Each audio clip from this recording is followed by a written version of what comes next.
Of inductees going in for 2025. But talking about a wonderful gentleman, I get to be joined by one of my dear friends. You all know this guy, Bob Hayden. Hi. When I was 18, 50 years ago, I came here to Goshen. They had pari-mutuel wagering in those days. You could bet on the races here. The problem, though, is that the machines wouldn't close till around the half. So horses on the lead, they kept dropping in odds. Eventually, they did away with it. But for several years, I was actually betting here.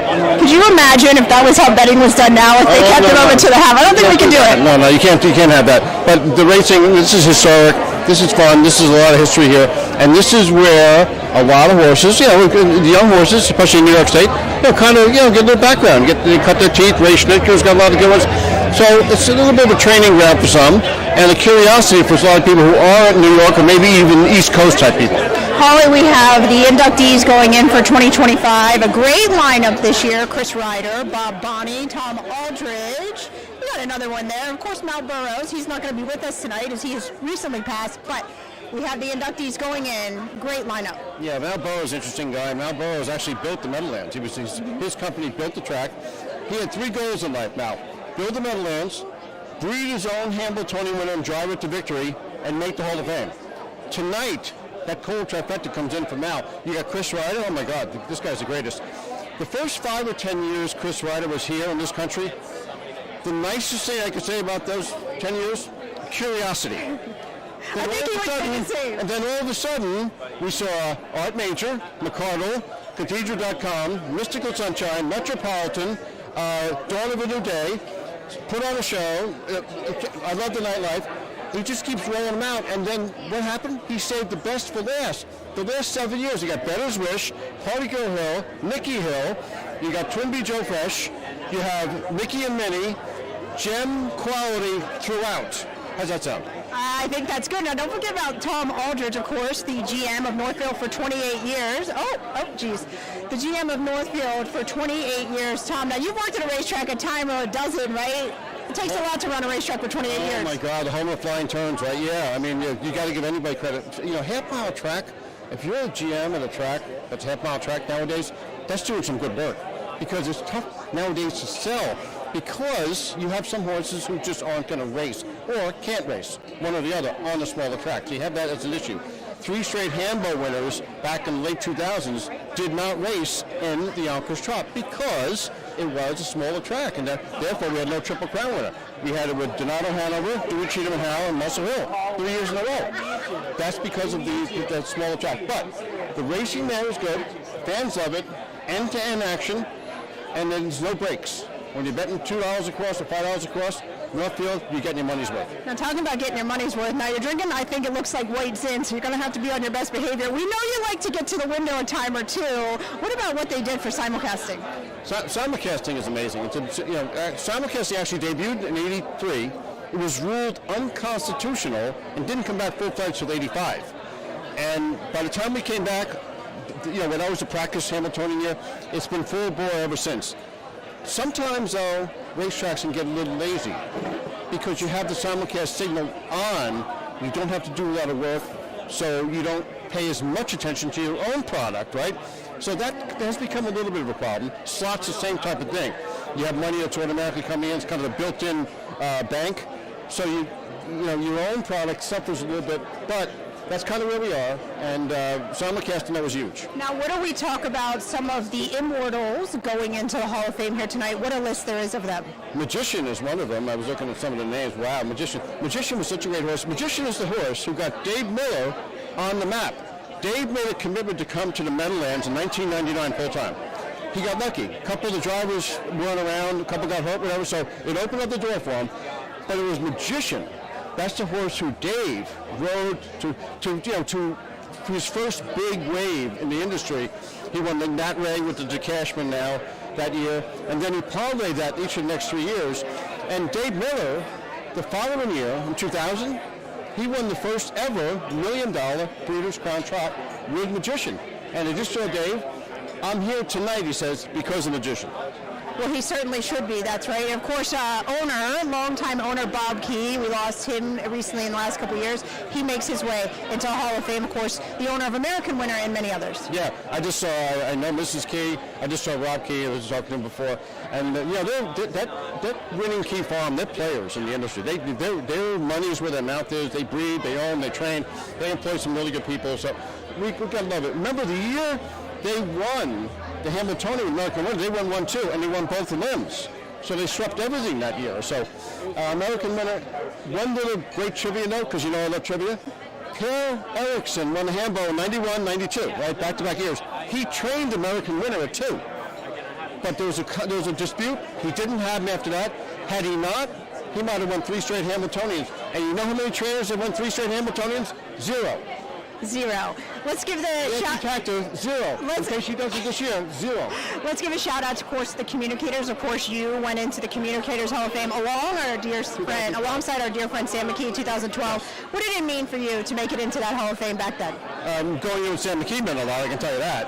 I was going through my stuff the other day. I came across his business card, which is in my pocket right now. That meant a lot going in with Sam. Sam's the type of guy, he did so much over, it was just ridiculous. I mean, this year with Debbie Little going in and Judy Davis-Wilson, to me, that's wonderful to see that. I just told Debbie Little, the best quality that she has, Debbie Little doesn't take any guff from anybody. She gets it done. You ask Debbie Little, she's going to roll her sleeves, she'll get mud on her shoes, and she'll do the work. That's what I love about Debbie Little. She's been doing this for 35 years, and she's continuing to do it. And both of those ladies have contributed so much to the sport of harness racing, just so much for their careers in general. Yeah. But another big shout out to our dear friend Sam McKee. You know he's with us all the time, especially on these Hall of Fame days. We're about to go to our 9th Hamiltonian without Sam McKee. Can you believe this? Perfect Spirit was the first year, and we had chaos, remember? We had disqualification, we weren't sure who was winning and everything else. That's what happens when you don't have Sam McKee. But what an incredible man. All the way around, he's always looking out for everybody else. And when they called Sam McKee to tell him that he made the Hall of Fame, his first question to the person who called him was, did Holly make it? Me. That's what he cared about first. That's the kind of guy he is. And that's kind of the guy he was for sure. And, it's always a pleasure for me looking back on my career to be able to sit with you guys for as many years as I was able to. We miss him, but I'm so glad that I get to have moments like this with you, my dear friend. Yes, we're around for a while. We're not going anywhere. We're going to let you get back to sipping on that white Zin. We got a guy we need to bring in. He's kind of a big deal, so we're going to have to. I know we hate to see you leave. You say, big deal or Tim? Which one is it? Well, it's both. Yeah, he's going to go. See you later. It's it out. My turn. How am I going to follow that up? Tim, I don't. Oh, here we go. I don't know. We need to have some sort of a thing there, guys. Yeah, Wendy, this is not fair. I got to follow with Hollywood. It's not fair. That's okay, Tim. But we're so glad to have you with us. Of course, Hall of Fame driver Tim Teacher. Tim, we're going to have you with us. Now, what does it mean to you when you got that call back in 2021 that you're going to make it into Hall of Fame? Had to be special. Oh, it brought tears to my eyes. It's an honor. It's hard to even talk about, and just something that's so special to me in my heart because I worked hard and come from a very small background in harness racing. The meat and potatoes of it, but I got to the top, so it was very, very cool. Yeah, being a young boy back there in Illinois, and then of course watching you do your introduction when you made your speech there up on the stage, you could just tell how special it was for you. A dream of every young driver or someone that wants to be a driver. Yeah, it's probably the worst Hall of Fame speech you could ever give.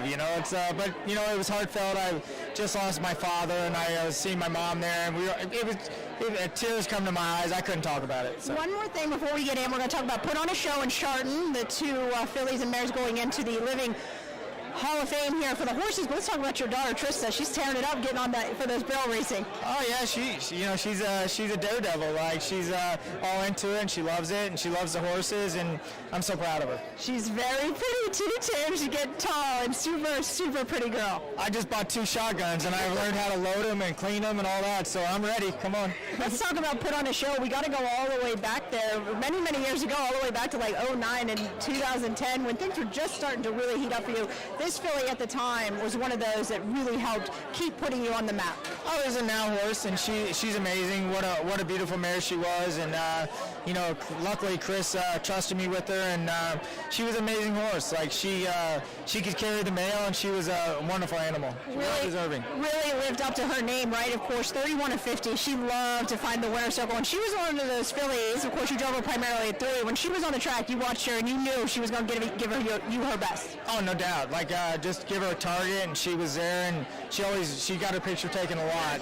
So it was a cool time in my career to get to drive her. Now, fast forward just about 4 or 5 years ago, you came on to a mare named Chardonnay, and this one was special to you.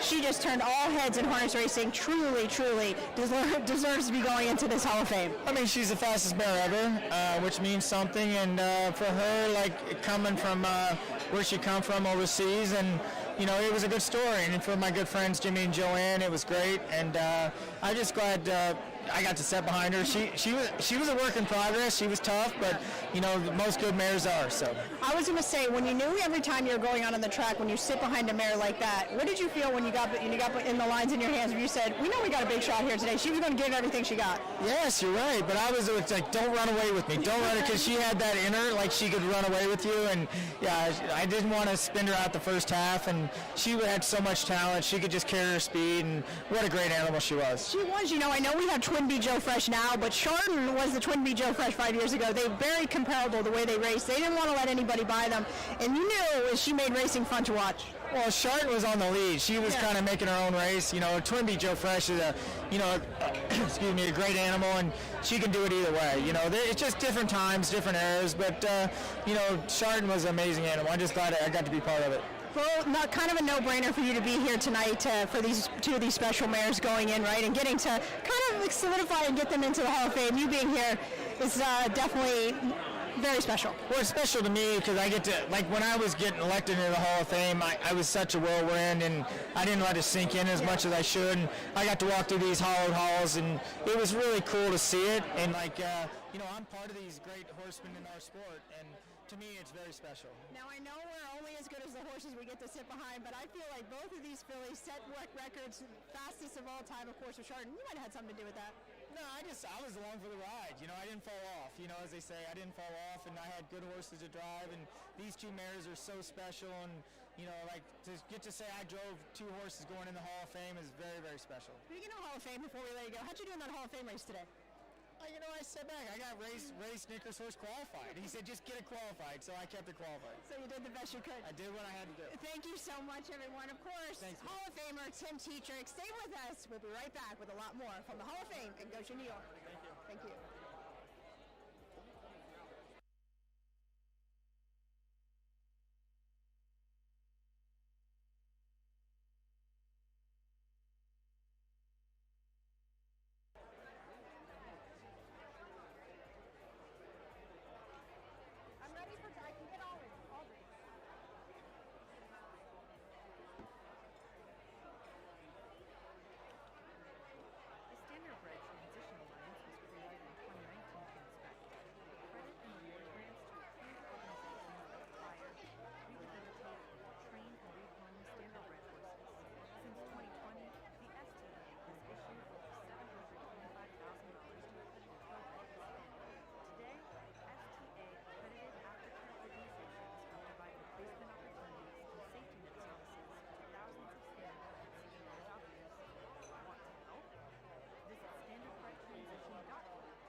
Kind of going from, and then we're going to go from law school to Rosecroft to getting hooked up with the Milsteins, which was obviously all the success you guys had together from there.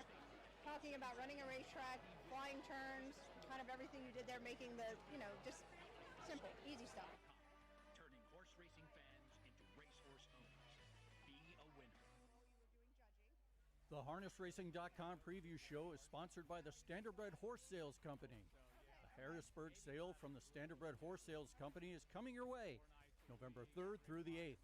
There's still time to enter the mix sale happening November 6th and 7th. Visit thelittleblackbook.com for all the details. And by Winback Farm. Winback Farm, dedicated to putting you in the winner's circle. And by VIP Stable. VIP Stable has been turning horse racing fans into racehorse owners since 1999. And now it's your turn. Join VIP and experience the thrill of harness racing ownership.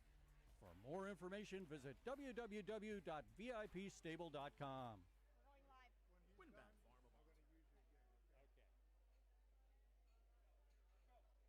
Hello everyone, Wendy Ross. Welcome back to the HarnessRacing.com preview show live from Goshen, New York, as it's Hall of Fame night. Now joining me is this gentleman, another one of our 2025 inductees, Northfield Track General Manager of 28 years, Tom Aldridge. Tom, it's so nice to see you, my friend. How have you been, and congratulations. Thank you, Wendy. I had a bit of a health scare. A triple bypass, 100%. That's a little bit more than a scare, right? 70% in another one, but on March 18th, they did the operation, and it's been a slow recovery, but a steady recovery. So, well, we're so glad that you could be here on your very special night. Running a racetrack for 28 years, it'll take its toll on you, that's for sure, right? Now, thank God that's my excuse, right? Now, thank goodness you've had such a good team underneath you. Of course, our dear friend Dave Bianconi and Michael Carter has come on quite some years ago, so you got a good crew underneath you, right? I always was lucky in that regard. Bob Roberts wrote about it today in Harness Racing Update. I mean, I got a lot of credit and a lot of publicity, but it was just an amazing team that we had, and it lasts to this day. Yep. I mean, some of them are many of them are still there. The place is still going strong, and that's probably my proudest achievement. Well, you know what? Every good team has to have a good team leader. So you're going to have to give yourself a little bit more credit for sure. But now let's go back to Trotwood, Ohio. Just a young boy that you were, right? Calling races. I read calling races as a track announcer in your front yard. When that kind of started and led to this. Yeah. My dad had a Ohio station, a Standard Oil. And it was the town meeting place for all of the harness bettors, and we would try to get to Lebanon Raceway for the last 6 of their 9 race program, because his station was open until about 8:30. So we'd hightail it down there. Sometimes my sister would come with me, and we would pick up tote tickets, and then when we got back home to Trotwood, we conducted races around 2 trees in our front yard, the quarter pole and the 3/4 pole, twice around, and we had PA announcements and race calls, and pretty soon the neighbors gathered, and the kids in the neighborhood, and my dad would come home, and my poor mother, exasperated and embarrassed, and she said, "You got to do something about this. What are the neighbors thinking?" And he would say, "Hun, relax. They're probably glad to get the kids out of the house." Well, little did he know he was setting you up for something down the road. Now, of course, you went from law school to Rosecroft Raceway, but then you got the call to join Northfield Park when you met up with a guy by the name of Carl Milstein and then his son Brock Milstein. Very forward thinkers, and you guys took Northfield, kind of blasted Northfield into the future, and very forward thinking of how the races were run. Yeah, and they were willing to open their pocketbooks. Carl was just a terrific businessman. The place had been in bankruptcy, and he bought it out of bankruptcy, and poured money and resources into it, hired the best people he could find, and both Brock and Carl insisted on excellence. It was going to be a show place, and people responded, and we worked very hard. And when you see the results of your efforts start to produce, and before long, and people like Dave Bianconi and the whole staff, we built a simulcast network that to this day is still once in a while, a couple years, in gross terms of handle, it was number one in North America. And that's something to really be proud of. We raced a lot of days, but even the Meadowlands is obviously the premier attraction, but we're second. And simulcasting, and one of the reasons we go to near midnight, which Dave Bianconi has now honed to perfection, is that our signal is so strong on the West Coast, and especially in Reno and Nevada and the casinos as we go west. So we want to, and there are no other or few other signals at that time on many nights. People wonder why we do that. It's a good business. Well, whatever it was, Tom, it certainly is working. Now, some of my favorite memories as I was a kid was all the way going to Northfield. We'd have 8 or 9 in, as my family raced there a ton, and we'd have 8 or 9 in on a Saturday night. We'd have our table up in the clubhouse. And one thing, every 19 minutes, the place would go crazy. The lights would go off, the siren would ring, and they would go to race. And what an event it was. You couldn't get a table in the clubhouse back then. Yeah. It was really that cool. And one of those things was every 19 minutes, the place goes crazy. The home of the flying turns, and you guys turned it in at that time to Cleveland's casino. Yes, and part of the home of the flying turns was because Carl Spent for the Best had Chuck Kuhn and Greg and Dan in, and he wanted those turns to be slingshotted, so they rebuilt the racetrack, and hence the name Home of the Flying Turns. And it just was a very fast and still is competitive half-mile racetrack with those turns. So you had to retire, which we all did after 28 years, but you moved out west, but you got to come back to Ohio. You've taken on an associate judge role up there at Northfield. Now, I'm sure you had to take a little break, but are we going to get back in the booth maybe part-time? Yes, I'm hoping. I may cut back to in the mornings because you must have a judge there for the draw and to separate the races and keep Bianconi and his gang over in the race office following the rules, and subbing more not 4 nights I was working before, but subbing once in a while when needed up in the judges stand. I love that. I just we've got a great presiding judge in Dave Majeski and a couple of new faces up there, and it's fun. And it lets you get back to Northfield, where I feel is where your heart truly belongs after all those years. I just want to take a special moment for myself.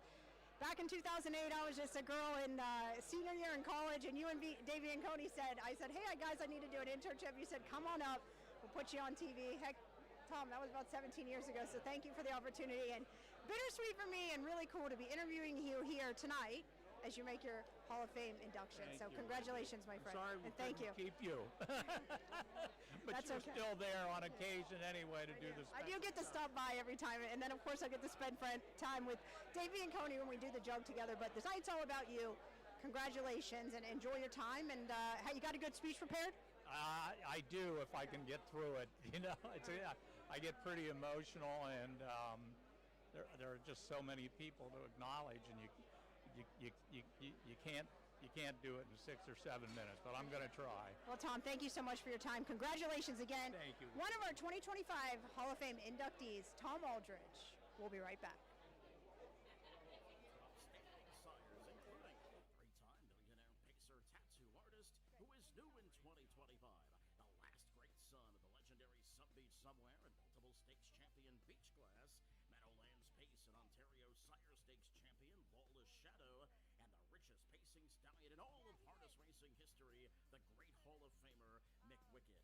Standing at Winbank Farm, Archangel, better than cheddar, betting line by MVP in Trixton. For more information, visit winbankfarm.com. Just get 500 days, everybody get 500 down, everybody get 500. The 2024 Harrisburg mixed sales shattered records with over $31 million in gross sales and a new all-time average of nearly $53,000. Broodmare, racehorses, weanlings, yearlings, and stallion shares were all part of the historic two-day auction. There's still time to enter the 2025 mixed sale 6th and 7th. Visit theblackbook.com for details.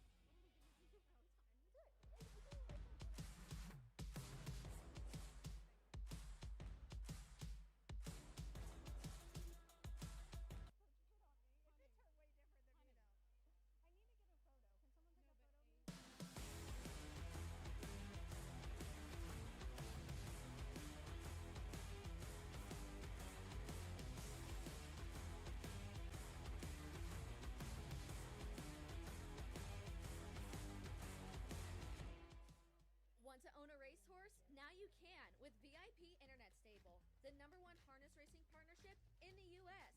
and the first partnership to earn $3 million in a single season. Own as little as 0.5% and experience 100% of the thrill of your horse coming down the stretch. To learn more, visit VIPstable.com or call us at 877-847-9461. VIP Stable, putting fans into the winner's circle.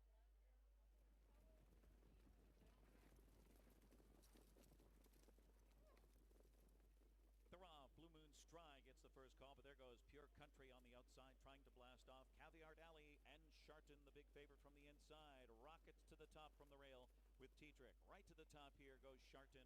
Caviar Alley secures the pocket spot behind her. Nike Franco gets away in third to the opening quarter.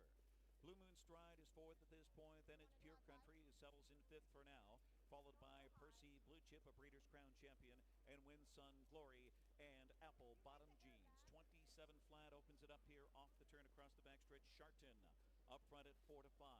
Caviar Alley rides the pocket spot for Andrew McCarthy. Nike Franco tracking from third. To the outside goes Blue Moon Stride. Blue Moon Stride flushed out there by Pure Country. Gets live cover to follow now, fifth on the outside. Percy Blue Chip is wedged in. Up third over is Win Sun Glory. And then Apple Bottom Jeans, and they're halfway home. And Sharton is the target here. It's Sharton in 56 and 2, 29-2 rating in that second quarter. Blue Moon Stride inches up to apply some pressure, second on the outside. Caviar Alley, third on the inside as they round the far turn. Pure Country gapping her cover, second over, fourth on the outside. Starting to spin her wheels a bit here. Nike Franco to her inside. And looking for racing room is Percy Blue Chip. And then to the outside, Apple Bottom Jeans, 6.5 to make up here. And Win Sun Glory drops back to last. But it's Sharton still the one to reel in, 123 and 2. And it was 27 flat in that third quarter. Trying to give them the slip here is Sharton in front by 2. Caviar Alley has had a perfect trip. Looks to angle out here and take a shot. Blue Moon Stride on the outside flattening out. Nike Franco outsprinted. The others for minor spoils. Sharton is almost there. It's Sharton, the dominant division diva, seals the deal. It's Sharton, and up for second, Apple Bottom Jeans, and then it was Pure Country third, and close between Caviar Alley or Blue Moon Stride. Sharton, 150 and 3.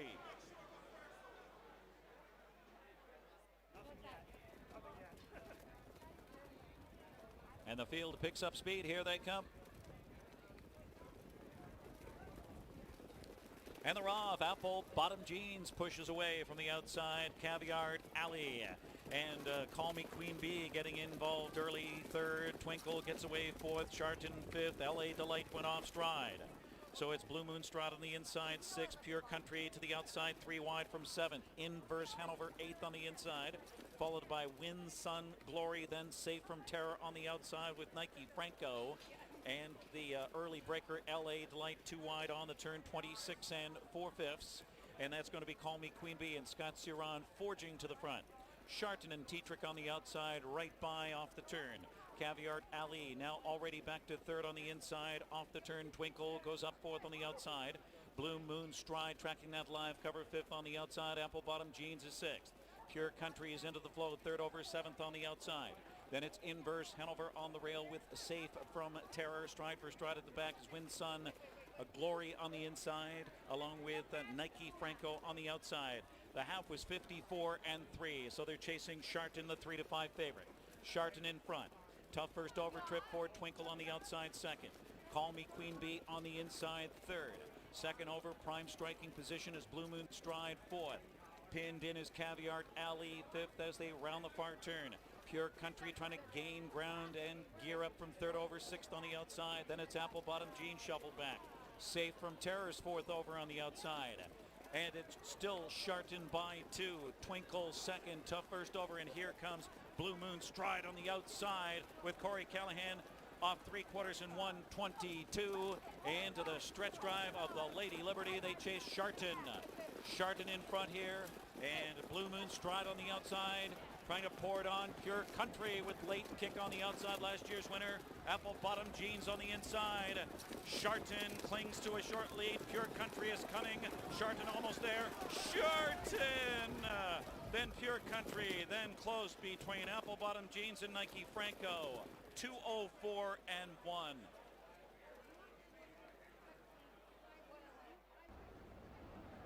$500,000 and another Breeders' Crown trophy at stake. And we welcome our viewers on Comcast, MAP TV, and locally on WVIA TV, Channel 44. The Pacers have reached the backstretch and underway, and a fast start on the outside here for Rock and Soul. She's gunning early, and she's out here by about a length and a half. Outside Western Silk positions herself well in the pocket, followed there by Put on a Show third past the 8th mile marker.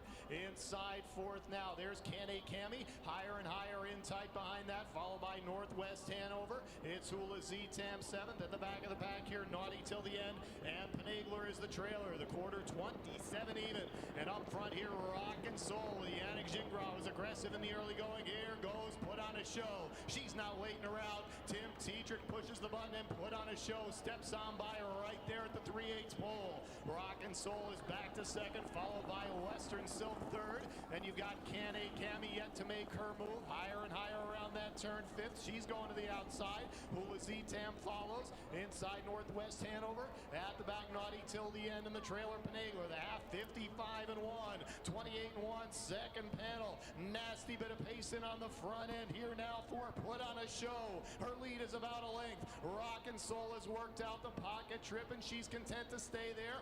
First over move there for Can A Cami and Pierce. She's within a length and 3/4. Boxed in there fourth is McDonald with Western Silk. After that, higher and higher Northwest Hanover. 3/4, 1:22 and 2. 27 and 1 there, hung up on the backside. It's Put on a Show. She's out front by a length. Still lurking in the pocket, Rock and Soul. Can A Cami is fading third. Top of the stretch, Put on a Show. Now Tetrick going to work. Rock and Soul out of the pocket is chasing and gaining. Put on a Show, trying to hold off Rock and Soul. Put on a Show to the line. Put on a Show. Hangs on for Tim Tetrick. Rock and Soul gave her everything she could handle. Second, Western Silk third, Can A Cami fourth, and Put on a Show. She does not disappoint in 150 and 1/5. A great field for the Lady Liberty final. On gate, here they come.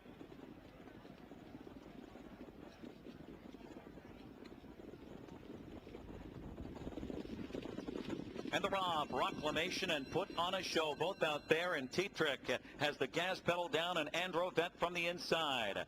Guns the rail does Androvet. Androvet and Put on a Show, and Proclamation's up 3 deep on the outside, but she will be seated as Lightning Treasure went off stride, and they swing around the breaker. Drop the ball. The favorite got away fourth safely around the breaker. Rebecca Bayama is fifth past the quarter. Then it's higher and higher, and Chancy Lady, Crispy Apple, Ginger and Fred, and off stride Lightning Treasure. 26 and 1, single foul and seated in the backstretch. And Tetrick is horizontal in the bike with Androvet trying to ration up the speed in the backstretch. Put on a Show and Jody Jameson second. Proclamation is third. Drop the ball is right there on the helmet fourth, anxious to go on. Rebecca Bayama fishing to the outside, and higher and higher as the outer tier starts to develop. Then it's Chancy Lady from the inside, and Crispy Apple and Ginger and Fred, and far back Lightning Treasure. The half 53 and 2/5, 27 and 1, and it's Androvet, and she's fired up today on the engine. Androvet and Put on a Show, and here comes Drop the Ball. First up now, third on the outside and inching in closer now, second to challenge. Rebecca Bayama and Sylvain Filion with live cover fourth on the outside. Proclamation is back to fifth. Higher and Higher has 4.5 lengths to make up. Then it's Chancy Lady on the inside with Crispy Apple and Ginger and Fred. And they're past 3/4 and 1:20 and 3. It's Androvet, and game first over has dropped the ball. Androvet and dropped the ball. They're squaring off here. Rebecca Bayama all out and looking for room is put on a show. Jody Jamison diving to the inside now. Proclamation trying to rally as well. The scramble's on. Rebecca Bayama up the rail, put on a show on the inside. Jody Jamison put on a show, indeed. Then Rebecca Bayama, Androvet, and Proclamation put on a show. 1:47.3, world record performance.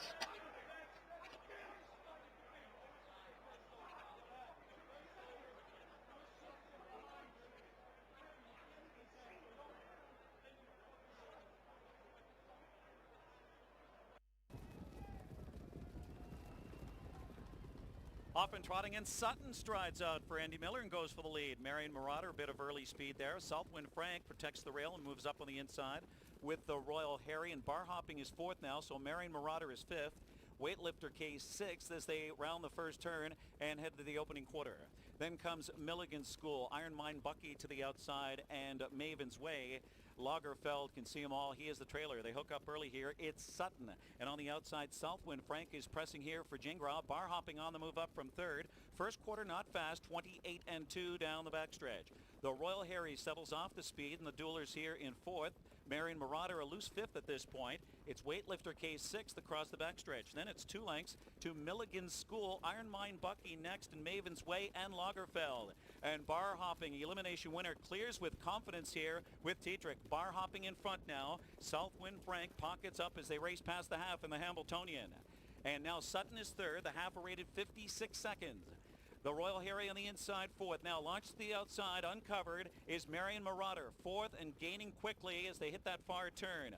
Trying to catch up to that cover is Weightlifter K. Then it's 2 lengths back to Milligan's School to the outside. Then Iron Mine, Bucky, Maven's Way, and Lagerfeld. Midway on the final turn, it's bar hopping.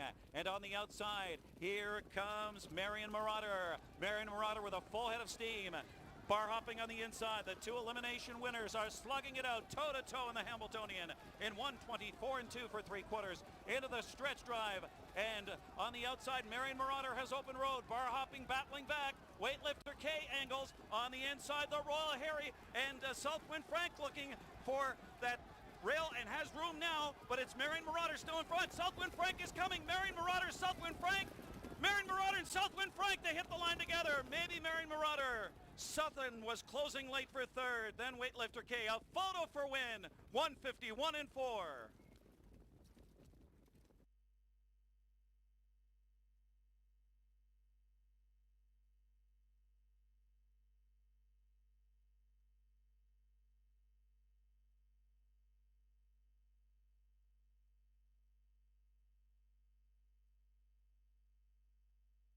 Field of 10 on the gate for the 5th race from Mohawk, the final of the good times.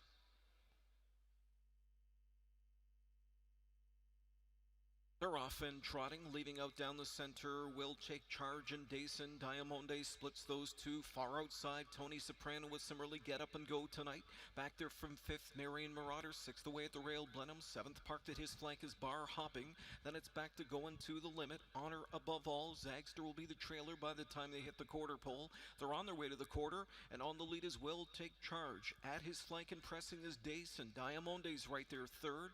With a neat tuck fourth, Tony Soprano the quarter in 27 and 4. So Will take charge, leaves Dason out there, and Dason is forced to work his way to the frontier for Gingras. Dason up to clear, right at 3/8. Back into second, Will take charge. 2 to Diamonde third. 4th to the rail, Tony Soprano. Marion Marauder edging off the rail from in 5th now. He'd love to get the cover of Tony Soprano, and he got it. Tony Soprano's first over as the field comes to the midway point. Dason on the lead for Gingras in 56 and 3. The plugs are pulled as Dason leads off of 56 and 3 half. Tony Soprano first over, Will take charge, pocket sitting. Look at the trip that Marion Marauder gets tonight. Second over 4th now as he's on cover, 2 off the lead with 3/8 to go. They're on their way to 3/4 now. Dason looks like he's got his hands full here as Tony Soprano's got a neck in front of him on the outside. Marion Marauder right there from in 3rd. Will take charge 4th, coming to 3/4. Dason leads the way. He comes back, but he's off stride. Gingras lost him on that final turn. 125. Dason looked like something was up. and he blew up.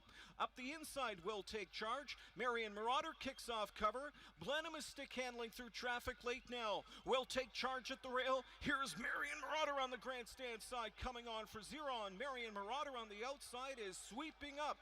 At the rail, it's Will take charge, but Marion Marauder gets him in the final strides to win the good times by half a length in 1:52.4. Marion Marauder wins. Gate, and it's post time.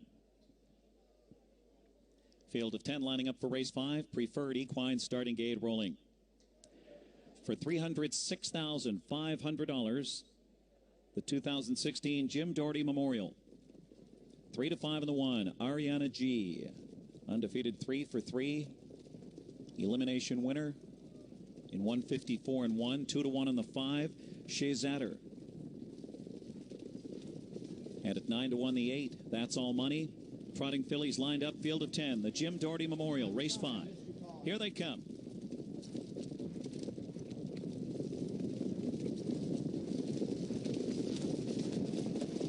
Off in Trotting, that's all money from the far outside. Sienna Hanover tried to leave out of there, and On to Sue made a break at the gate. On to Sue's off stride. Broadway Idol from the inside, floating away with Ariana G, and there goes Campbell with Waffle Cone.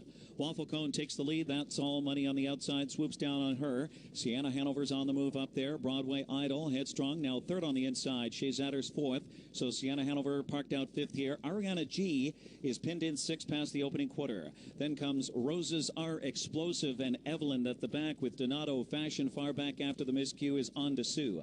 First quarter, 2 wide there, 28-1 as That's All Money takes the lead. That's all money in front here with Brett Miller, and Waffle Cone second with Campbell looking to retake here and grab command back again. Gap at 2.5 to Broadway Idol, third across the backstretch near the half. Shea Zatter is fourth. Ariana G underway from fifth on the outside. Then a gap of 5.5, 6 to Donato Fashion. Up and around Evelyn. Off stride went Roses Are Explosive. Sienna Hanover also made a break far back off stride. On to Sue. 56-1 for the half mile. 28 seconds in the second quarter. It's Waffle Cone in front, and Broadway Idol breathing down her neck on the outside second. That's all money. Gaps the pocket spot. Shea Zatter well situated second over, and she's being tracked intently by Ariana G. All set to come 3-4 wide. She'll fan out. Donato Fashion looks for racing room, and in between horses, Evelyn has trot and needs to shake loose here. And it's Waffle Cone in front. Waffle Cone, Broadway Idol, Ariana G, 125 and 3 wide off the turn. And here comes Shea Zatter. Shea Zatter, Ariana G on the outside, sizing her up with Jingra. Shea Zatter and the red hot Dave Miller. Here's Ariana G, the big favorite on the outside. Those two fillies square off. That's all money rallies into third, then Broadway Idol. Ariana G, 4 for 4, the undefeated. Ariana G takes the Jim Doherty Memorial over Shea Zatter. And then it was That's All Money and Broadway Idol, 153-1. Ariana G.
If I can have your attention, please.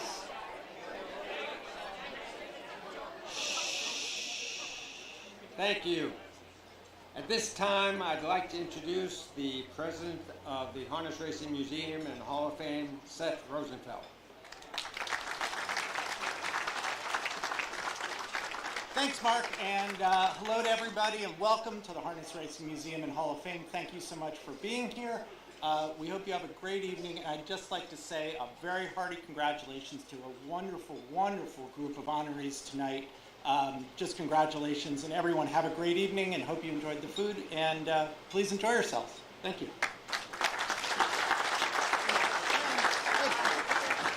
And the most important part, here's USHWA President Michael Carter.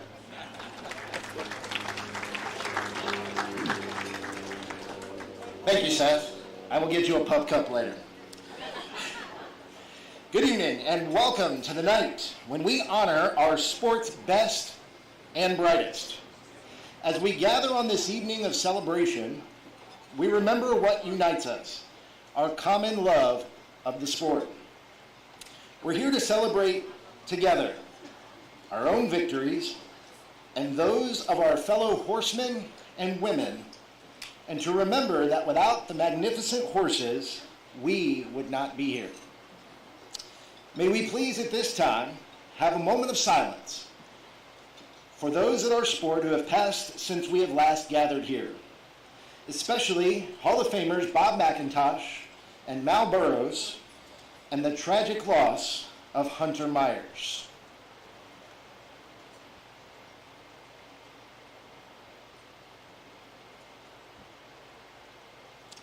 Thank you.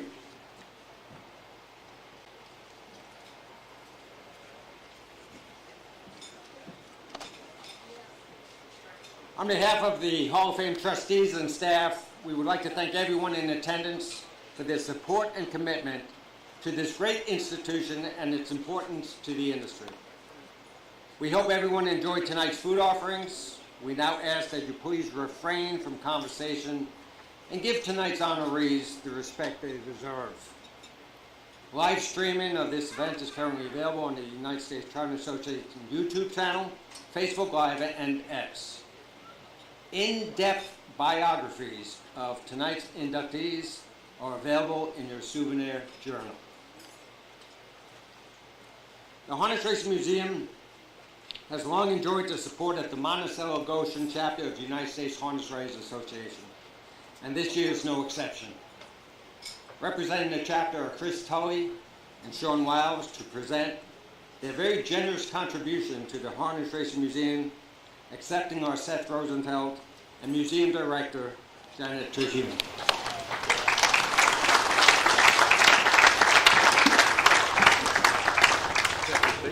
I know it's bigger, literally, and bigger. I mean, in the amount.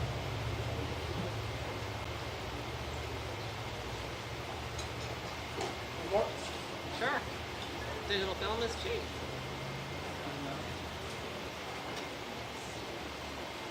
Thank you. Thank you. Thank you, Sean. You're very welcome.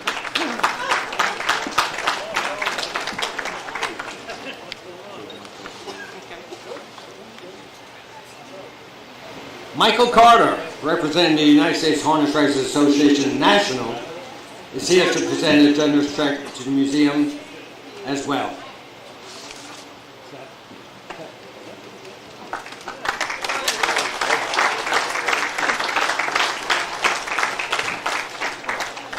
Come on, get up here, Seth. Come on. Come on, Seth. Come on, Seth. Act like you like it, will you? I love you. Very welcome.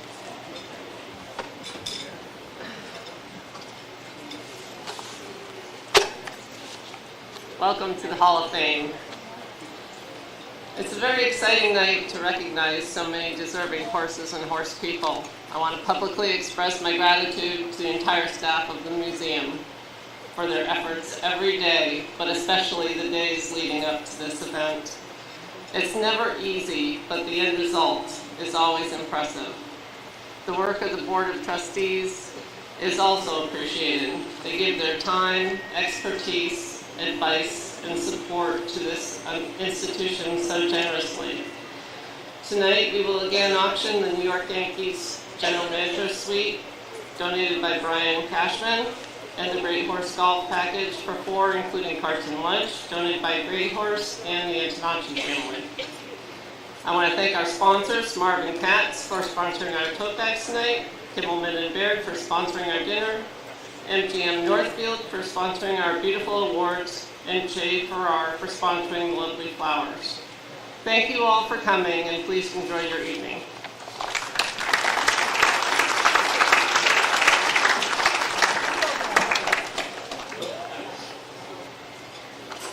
Every year, the Restoration Raffle raises money for the care and conservation treatment of art and artifacts within the museum's collection. Last year's raffle provided funds for restoration of several new acquisitions.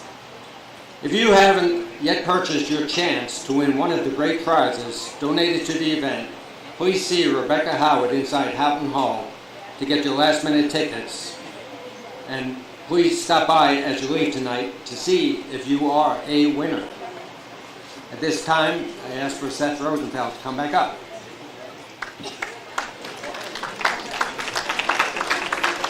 Don't worry, this is the last you're going to see of me.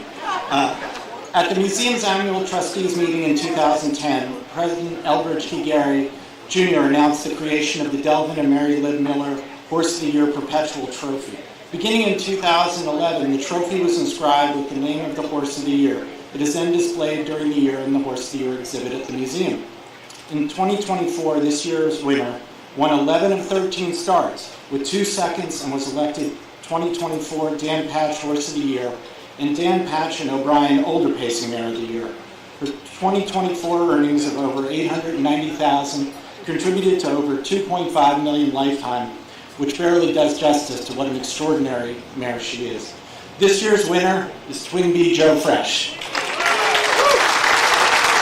Accepting are the connections of this amazing mare.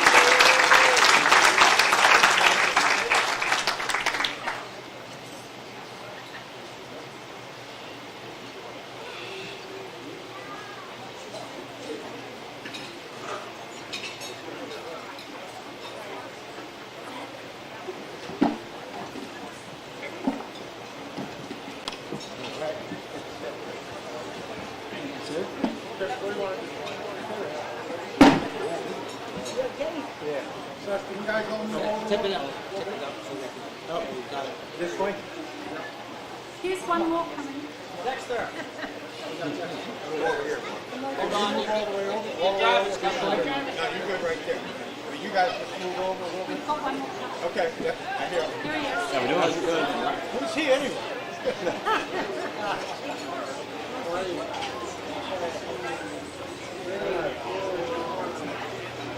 One more.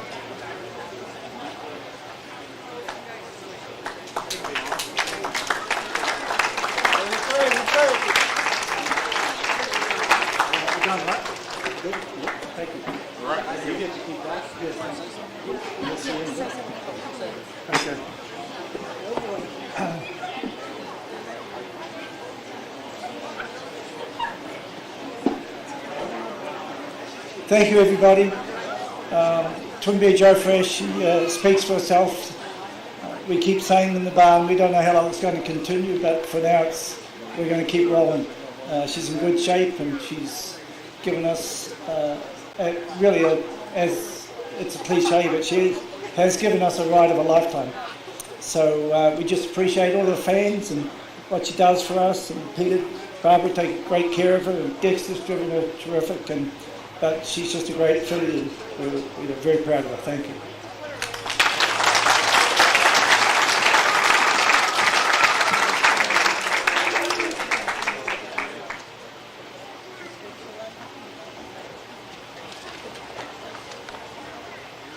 Every year, the Harness Racing Museum honors the Amateur Driver of the Year. This year, the museum is proud to present its Amateur Driving Champion Award to Lauren Harmon.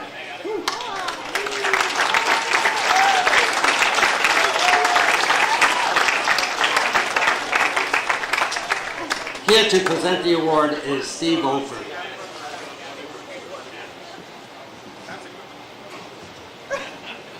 Thank you so much, Mark, and we appreciate that. I'll tell you, this is a great award to a great institution. As you've heard me say over the years, amateur driving contributes significant amounts of money to this organization. And as the amateur driving circuit overall has grown to independent clubs, the amount of money that we've been able to raise has been consistent with past numbers. This last year, we revamped the Amateur Driver of the Year Award, and we've consolidated that into one race that each of the clubs across the country are eligible to send a representative to, and that race is at the Red Mile. And thanks to all of the Red Mile people, and specifically Peter Gary, for spearheading that operation, we were able to have Lauren Harmon as our first Red Mile recipient of this award. So, Lauren, third generation horseman from my proud state of Michigan. I know the rivalry runs very, very deep between Michigan and Ohio, which is where Lauren resides now. Our club is basically based out of Northfield Park, and Dave Bianconi does a great job keeping us alive and going, and we very much appreciate that. The Meadows is our secondary track that we race at, and Lauren is a regular at the track, enthusiastic, right with us every single time, very competitive, was very fortunate to be able to race with some of the best in today's race out here for all of the members of this great institution. So with great pride, I offer our Great Lakes Amateur Driving member to the Red Mile race, the Hall of Fame Championship Amateur Driver of the Year, Lauren Harmon.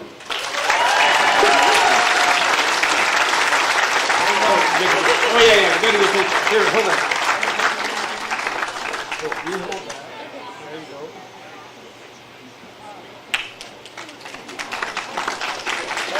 Now you can go do this. I'll pick up there.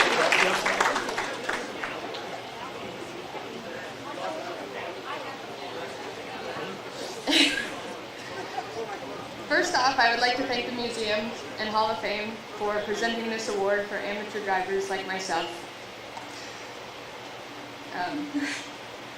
The museum represented an amateur driver at the Red Mile this fall. The winning driver was to be recognized here in the Hall of Fame for a year. I never imagined I would be standing here in front of you all today. Gerald Hawks sent Muscles for Life, the horse that my parents trained at the end of 2023, the horse that I won with at the Red Mile. I was nervous but confident, after the draw came out to see the horses in, and we left and got away third, and at the half I had a choice to make. I was sitting third, and I had to either come first over or sit, and I heard my dad tell me to either, sit tight and be patient. So that's what I did.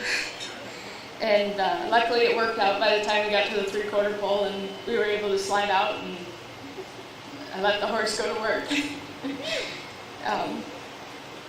Sorry.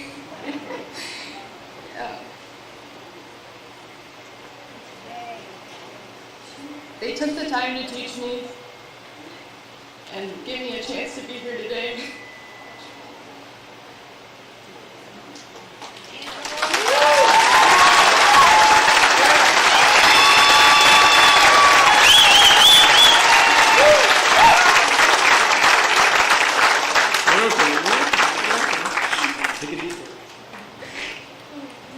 Sorry. I can't thank my parents enough for the opportunities they gave me and giving me the chance to be here today. And again, thanks to everybody who supports the amateurs and the amateur racing. Some of us may never be here or standing up here today, so I'd like to thank everybody who supports us and gives us a chance.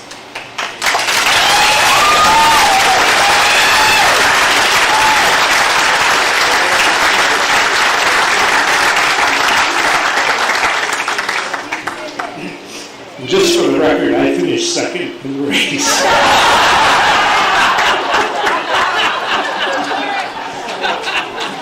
Can we have Lauren's folks stand up, please? Lauren's got some family here.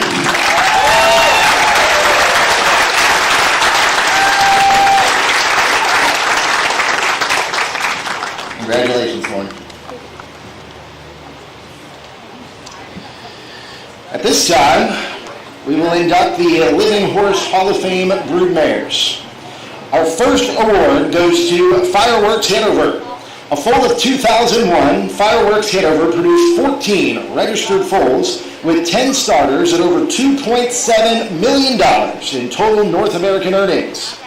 Her most successful foals are World Champion Trotter, Explosive Matter, and 2018 Breeders' Crown winner, World Champion Woodside Charm. Accepting for Fireworks Hanover is Bob Bonney.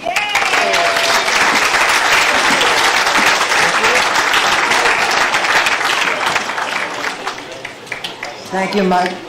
She's a great producer, and she's been a well-deserved honoree. I'm happy to be here tonight. Thank you.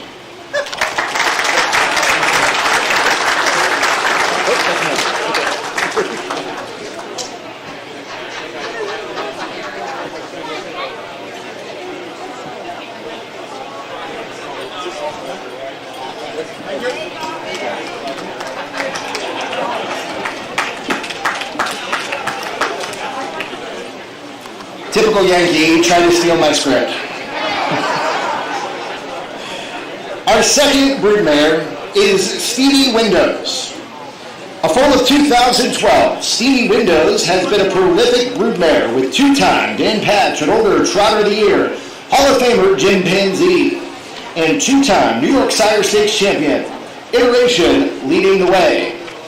As of her induction into the Hall of Fame, Stevie Windows has 8 registered foals with 6 starters and $3,789,225 in total North American earnings. Accepting for Stevie Windows is Julie Mears.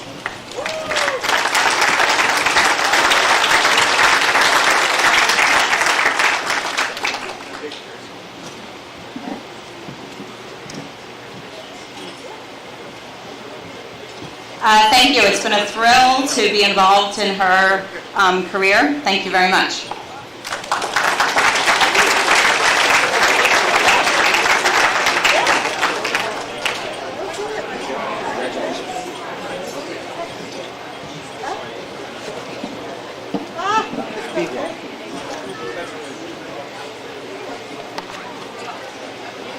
We are now going to move on to the Hall of the Immortals.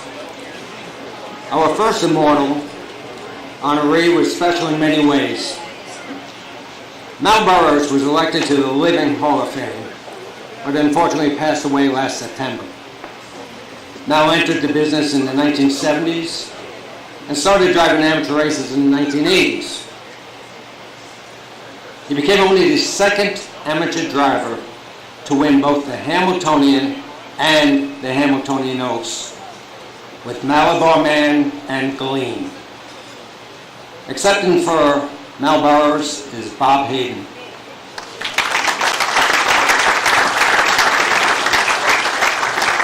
Thank you, Mark. You know, a lot of people know Mal Burrows winning the 1997 Hamiltonian, but that day he had 2 very difficult decisions to make. Number 1, would he drive? $1 million race, never won by an amateur. John Campbell was available. For the first time in 15 years, John Campbell did not qualify a horse into the Hamiltonian. He was available in 1997. Mal Burrows stuck to his guns. The second thing he had to do, decision, was when he drove, he sat in behind a horse around the racetrack named Bowling for Dollars. What happens if he doesn't get racing room? He would never hear the end of it. Both worked out for Mal that day. And not lost upon me when I was looking this up, the horse who finished second in the Hamiltonian that year was named Take Chances. One more thing on Mal. He had 3 expressed desires in his life. One was to build a racetrack that would make a difference. One was to drive a Hamiltonian winner one day that was his own. And one was to make it to the Hall of Fame right here. The way I look at it, by all accounts, that's a cold trifecta. Now, Burroughs, welcome to the Hall of Fame.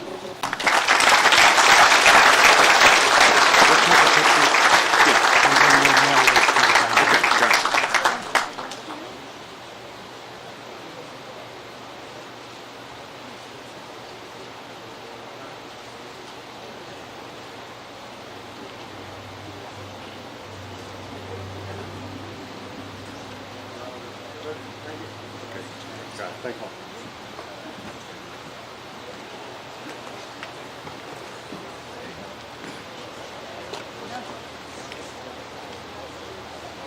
A master horseshoer of the stars, Lester Hollenbach shod Dudley Hanover, Pronto Don, Waymaker, Timothy T, Classical Way, and Sugarcane Hanover, just to name a few.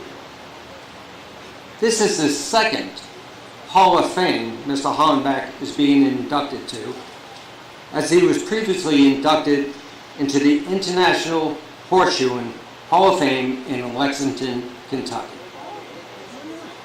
Accepting for Lester Hollenbach is his daughter, Linda Hoffman.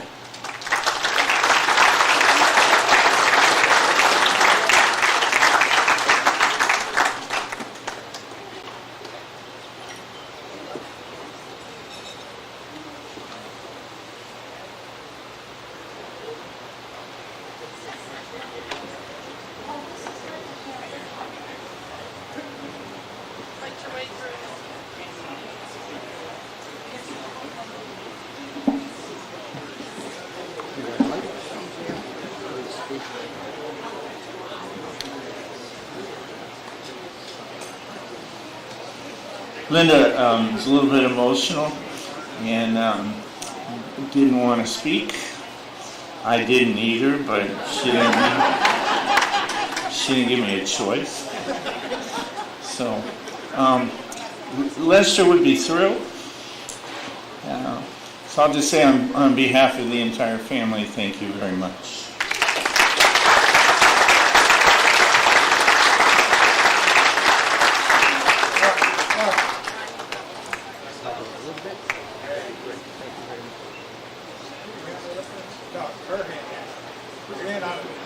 There you go. There you go. Thank you. Very good.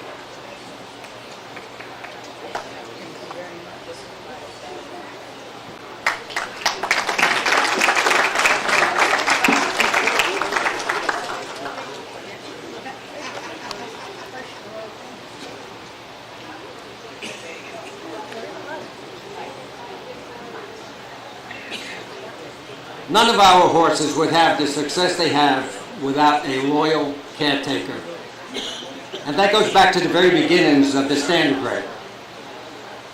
Harmon Showers was the dedicated and loyal caretaker of the Foundation sire Hamiltonian 10. Born in Orange County, New York, Showers was a skilled horseman and remained Hamiltonian 10's caretaker for 20 years. Accepting for Harmon Showers is Hall of Famer Tom Charters.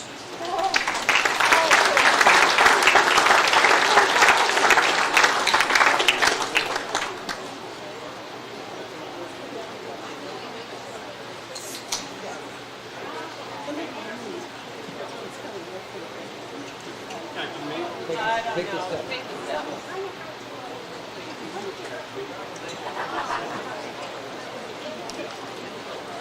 Yeah. You better off than not hungry. Thank you very much. We nominated Harmon because we looked at the list of honorees and thought he was the only person associated with Hamiltonian that's not enshrined here. So on behalf of caretakers every place that care for their horse, feed their horse, as Mark said, for 20 years he was with the horse, and in Risbick's dying days he would bring the horse out to his bedroom window so the old man could see his great horse. Thank you on behalf of Harmon.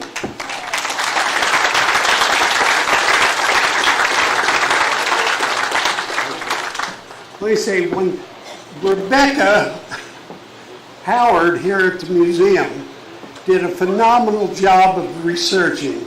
She does all the heavy lifting on this.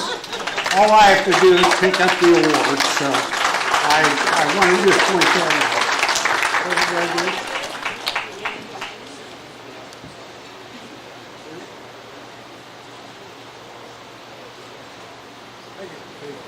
You want to keep it? Yeah. You would see how it looks today. Get away. Catch me. Good job there.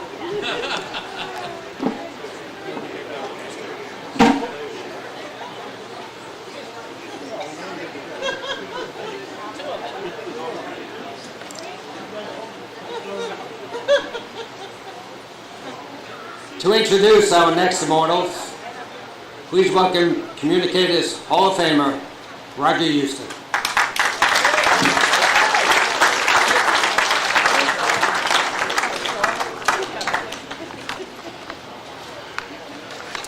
Robert Bob Joseph Key was born on July the 27th, 1933 in Hazleton, Pennsylvania. At the age of 6, in 1939, they moved to Western Pennsylvania. Early on, at that age, he had a pony by the name of Buster. I don't know how many times he got threw off of that 7-year-old pony that had never been ridden. But it was the determination to riding. The result, he rode in many parades as a youngster in Kensington and other parts of Western Pennsylvania. His actual induction to harness racing was through a friend who raced at the Meadows, Dr. Nick Owita, who shared his love for horse racing during a luncheon meeting. Although Key knew little about harness racing at the time, Owita's enthusiasm drew Key into the sport. They bought 3 horses together, and I think Bob owned about 25% of each horse. And believe it or not, they made some money. And Bob Key was hooked. His first big winner he bought as a yearling and raced as 2- and 3-year-old. The 2-year-old filly was Amneris, who would win a Breeders' Crown in 1984. Amneris went on to be one of harness racing's top fillies, setting a variety of track records and earning $974,141. You can imagine how much that would be worth today. He soon got involved in breeding and had immediate success with his first broodmare, BJ's Pleasure, who would go on to produce American Winner. What about American Winner? A record that is still held by Bob Key that nobody in harness racing has ever equaled. In 1993, he entered 2 horses in the Hamiltonian, American Winner and High Noon Star, and they both won their division. And when they came back for the final, American Winner wins the Hamiltonian and High Noon Star finished 3rd. The stable ranked in the top 20 in earnings every year from 2010 through 2019. It exceeded $3 million in purses 3 times during that span and topped $2 million in each of the remaining 7 years. Our next Immortal is Bob Key's own American Winner, a foal of 1990. American Winner was developed by Per Erickson and trained during his racing career by Steve Bush and Milton Smith. Ron Pierce was the usual pilot. As a 3-year-old in 1993, among his major victories, American Winner won the Yonkers Trot, the Hamiltonian, the Swag Memorial, where he set his lifetime mark of 52-3. American Winner finished his racing career with 16 wins and 27 starts and $1,302,451 in earnings. As a stallion, American Winner made a huge mark on the trotting breed through his daughter Yankee Blondie, dam of Hall of Famer Muscle Hill, also through his sons Hall of Famer Credit Winner, Viking Kronos, and their offspring as well. As a broodmare sire, American Winner's daughters have thus far produced the winners of more than $70.4 million. Accepting for Bob Key and American Winner, Bob's widow, Patty Key.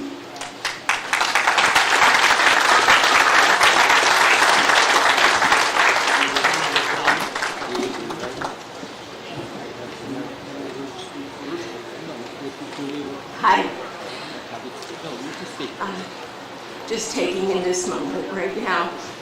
I want to thank everyone who voted for him to give him this honor of being in the Hall of Fame and American Winner.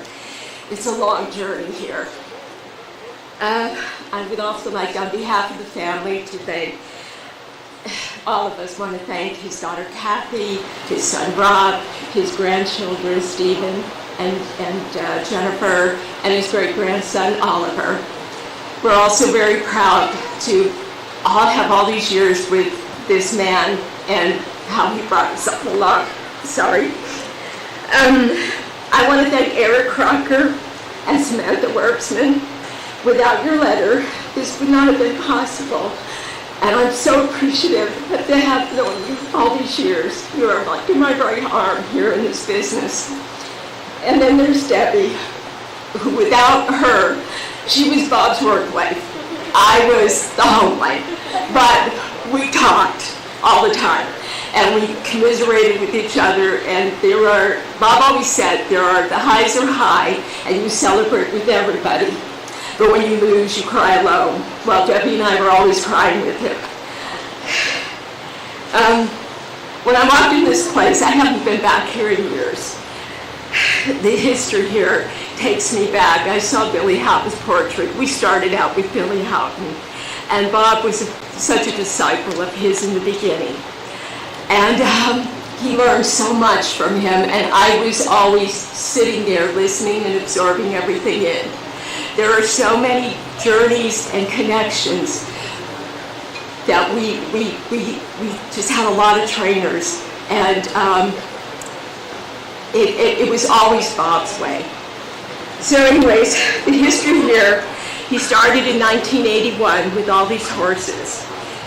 He died in 2021, and I was looking for something like this to end the chapter in his life. You all gave me such a perfect ending. Thank you so much.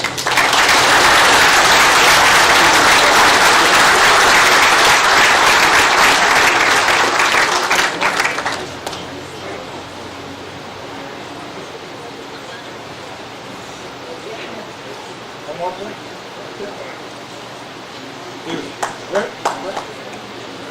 Thank you. Deuce. Yep. Second. Two. Oh, two? Yes. Two. Colin. Chris. Colin. Chris. 2 awards.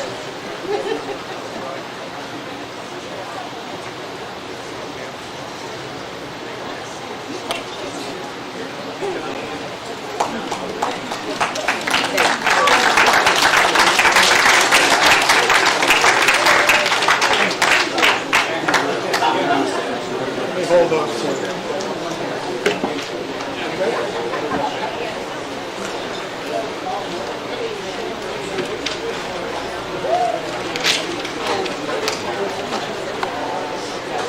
How great was that? Huh?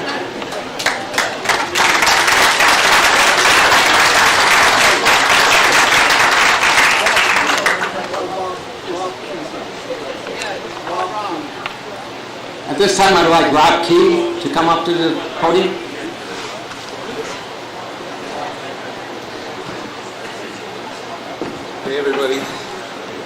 Well, I was actually excited to speak a little bit tonight until I found out I had to go after Roger and Patty. That was a great speech. It was really beautiful. My father and I worked together with the horses for like 42 years. I jogged more horses than I can think. I cleaned more stalls. I still taste the DMSO in my mouth sometimes. And he only fired me twice. The first being actually with Jimmy Tapter. And it's great to see Jimmy, because you were there at that point in time. We both got fired at the same time. And my father and I actually laughed about this later on. And he also put me in the same group with Billy Houghton. So I felt that it was a great, great group. Because my father was a very driven person, as we all know. He believed in what he believed. And some of you may not know this about him, but beyond kind of his kind of well-regarded reputation for being tough on trainers and tough on horses, he actually was also a bit of a civil libertarian, and he was a philosopher. And he had several lessons that I think that he passed on to me. And I have to tell you honestly, I wasn't sure about life after death at a certain point, but I believe now, because I hear my father's voice over my shoulder all the time.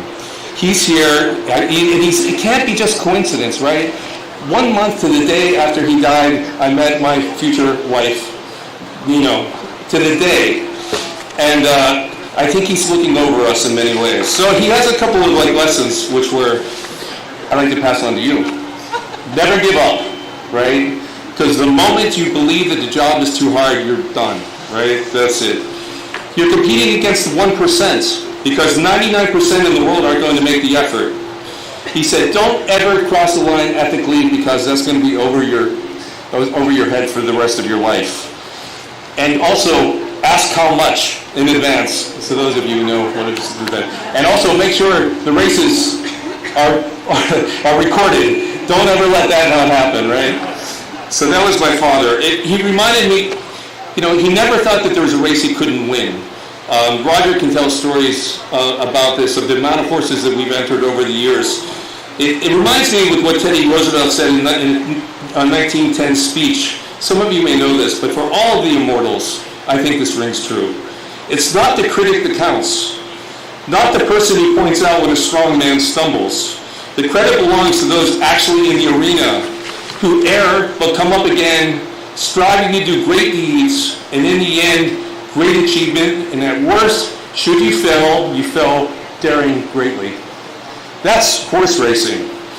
And for all of you in here, and I think in racing we call that heart, right? This is heart. I think horse racing has so much to teach us in human life. American winner coming in tonight is very apropos. I think, in my mind, Stars Pride beget Super Bowl, who beget American winner, who beget Viking Kronos, and of course BJ's Pleasure and Muscle Hill. And I know, except for the birth of his children, Hamiltonian 1993 was the greatest day in his life, and I'm not sure what order he would put that in, Kathy. I'm not sure. We're in the top 3 somewhere, I think.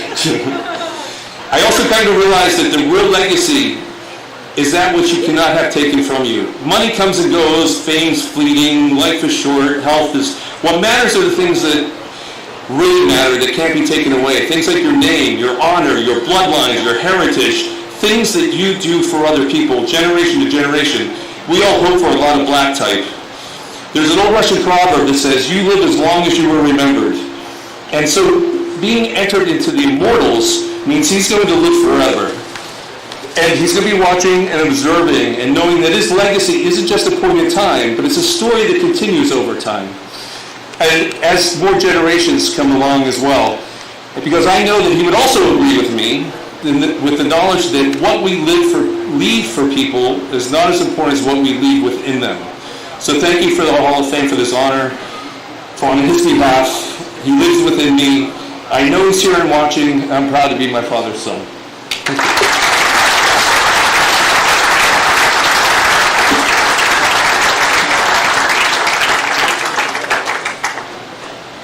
That's kind of hard to follow up, isn't it?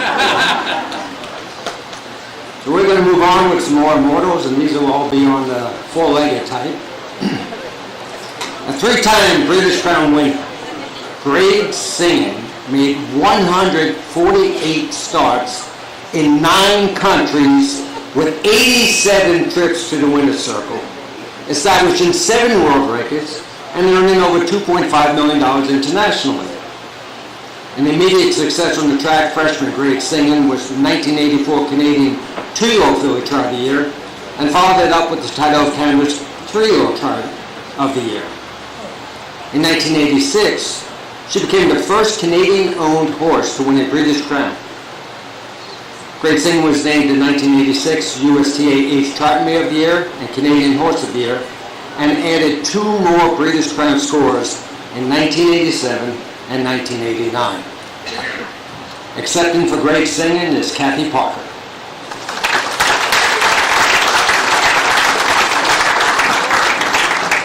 The purpose of the Immortals Committee is to recognize those who have been forgotten, and crowd singing unfortunately had been forgotten.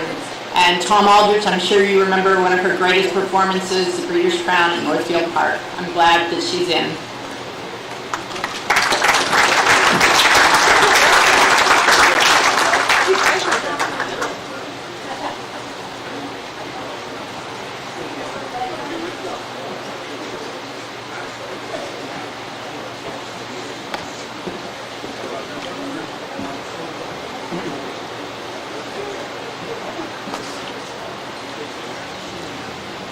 Our next honoree won a huge $13,395 as a 2-year-old, yet retired with earnings in excess of $3.5 million. Trained by both Earl and Jimmy Cruz Jr. and driven primarily by David Miller, Magician was owned throughout his racing career by William Augustine. Leslie McLaren of Blairwood Farms in Columbus, New Jersey became Magician's owner in 2005 after Augustine's passing and the close of Magician's 7-year racing career. Major victories during his career included Nat Ray, the 2000 Breeders' Crown, the Maple Leaf Trot, and the Cutler Memorial twice. Magician was unanimously voted 2000 Dan Patch Older Trot of the Horse and Horse of the Year. Magician retired the 8th leading money-winning trotter of all time, surpassed only by the likes of Vereen, Moneymaker, Peace Corps, Orasi, Mac Lobel, Victory Tilly, and Lev Dudon. Accepting for Magician are David Miller, Leslie McLaren, and Steve Augustine.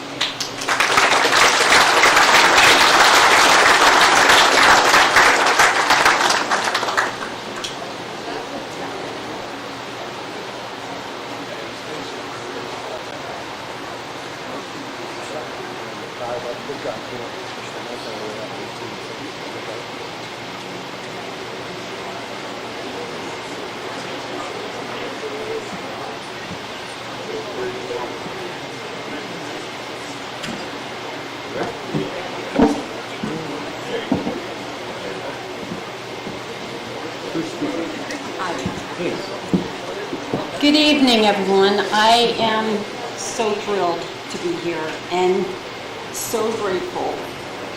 David and I have been looking forward to this moment for a good 20 years. And Magician was a very special horse to David and I, and Mr. Augustine's brother. He passed away at the end of his career, but he loved that horse so much. I loved him. He was very special. I got the opportunities to care for him when he came back to my farm in between racing, and it became a routine, and he loved it. So from 1999 until 2003, I got that responsibility, which was a little hard sometimes. But I wouldn't have traded for the world. And thank you, harness racing community and everyone here tonight. It's an honor, and we're so excited. I have just been wishing for this ever since we lost him, and he's a wonderful horse, and I was blessed to have him in my life. Thank you.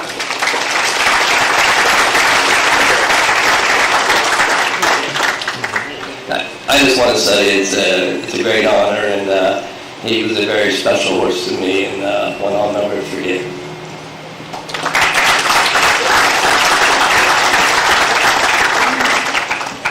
Now that you're all in a good mood, if you want to really treat yourself to happiness, go home, go on the computer, search for the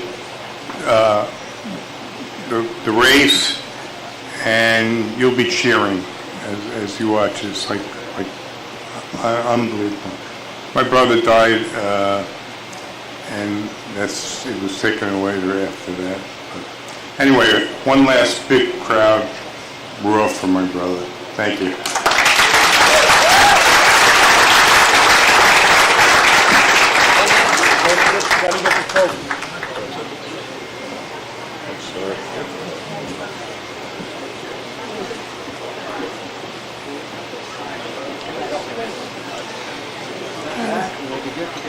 There you go. Go right up this way, buddy. Over here. There you go, right there.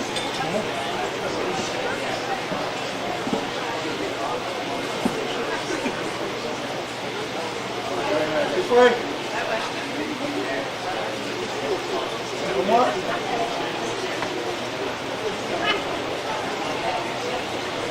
Thank you.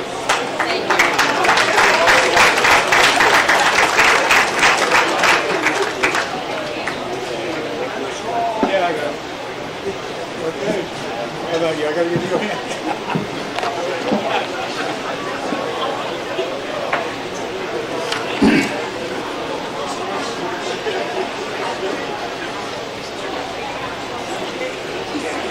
Our next honoree first came to the spotlight before she ever raced. A full sister to the 1966 Triple Crown winner, Romeo Hanover. She sold for $101,000, then the highest price ever paid for any yearling filly, to Dr. George C. Smith of Greenwich, Connecticut, at the 1970 Standardbred Horse Sale in Harrisburg. The dominant filly of her generation, Romilly Hanover, was trained and driven by Art Holt and Roman Ballou in her 3 years of racing, when she recorded multiple world record-setting performances. Her major 3-year-old wins included the Adios Goal and the Jugette, the first Jugette ever, at Delaware, Ohio, in world record time for a 3 heats divided race. With $394,000 in the bank, Romilly Hanover retired as the all-time leading, money-winning pacing mare. Accepting for Romilly Hanover is Bob Bonnie.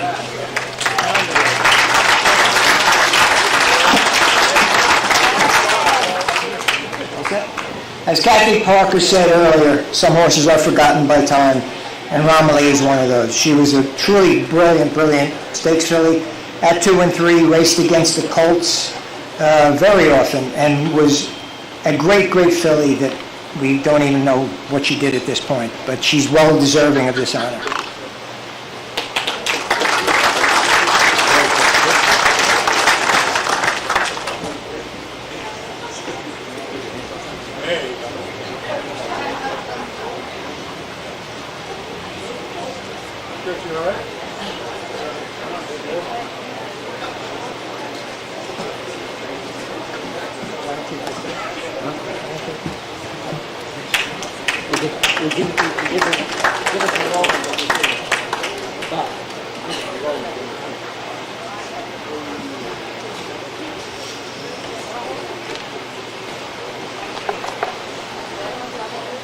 Next up, a $60,000 yearling purchase by Stu Furlot. Town Pro went on to have an impressive career, banking over $1.2 million. A Dan Patch and O'Brien winner at 2. Town Pro was 2-year-old pacing filly of the year, recorded 12 wins in 13 starts, culminating with a British Crown triumph at Pompano Park in 154-4, a stakes record. At age 3, Town Pro finished on the board in all of her 17 starts, including 14 wins. Along with the second British Crown victory, other wins included the Talkwood Half, Leadership Stakes, Simcoe Stakes, American National, and Fan Hanover. Voted Dan Patch and O'Brien 3-year-old pacing filly of the year, Town Pro became one of 4 pacing fillies to win back-to-back divisional honors at ages 2 and 3, with the other 3 including Immortal Hall of Famers 3 Diamonds, Silk Stockings, and Handle with Care. Town Pro pro race through her 5-year-old season, before becoming an exceptional improvement with her most accomplished offspring being Dawn's Delight, a winner of $2.9 million, and Dam of $1 million winner, Darling on the Beach. In 2004, Town Pro was inducted into the Canadian Horse Racing Hall of Fame. Accepting for Town Pro are Joanne and Brad Fulop.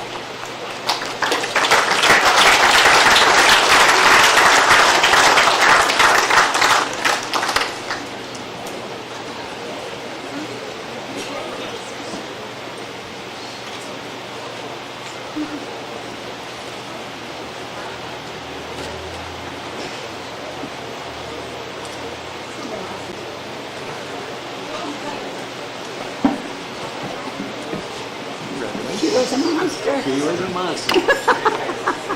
Tell everybody she was a monster.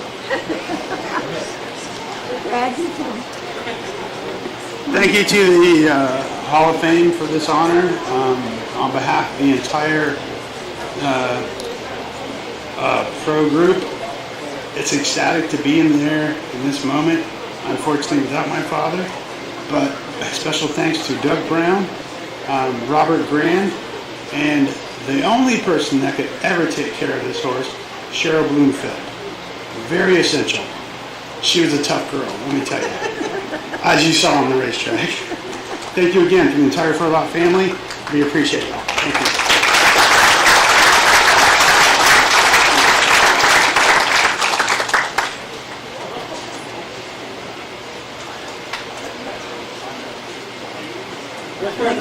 Thank you. One I got all the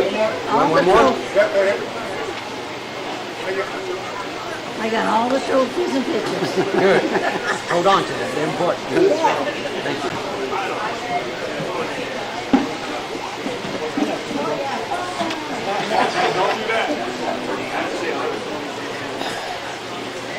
Right now, I just want to give Mr. Tully the time to take his camera off. And we will start with the exciting live auction that we have for this evening's festivities. Mr. Tully, come on down.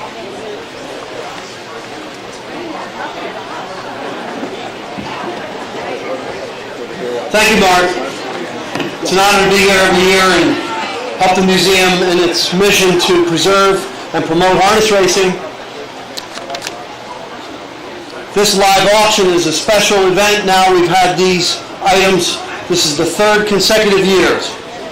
So tonight we will again auction the New York Yankees General Manager Suite, which is 6 tickets donated by Brian Cashman, and the Great Horse Golf Package for 4, including carts and lunch donated by Great Horse and the Antonacci family.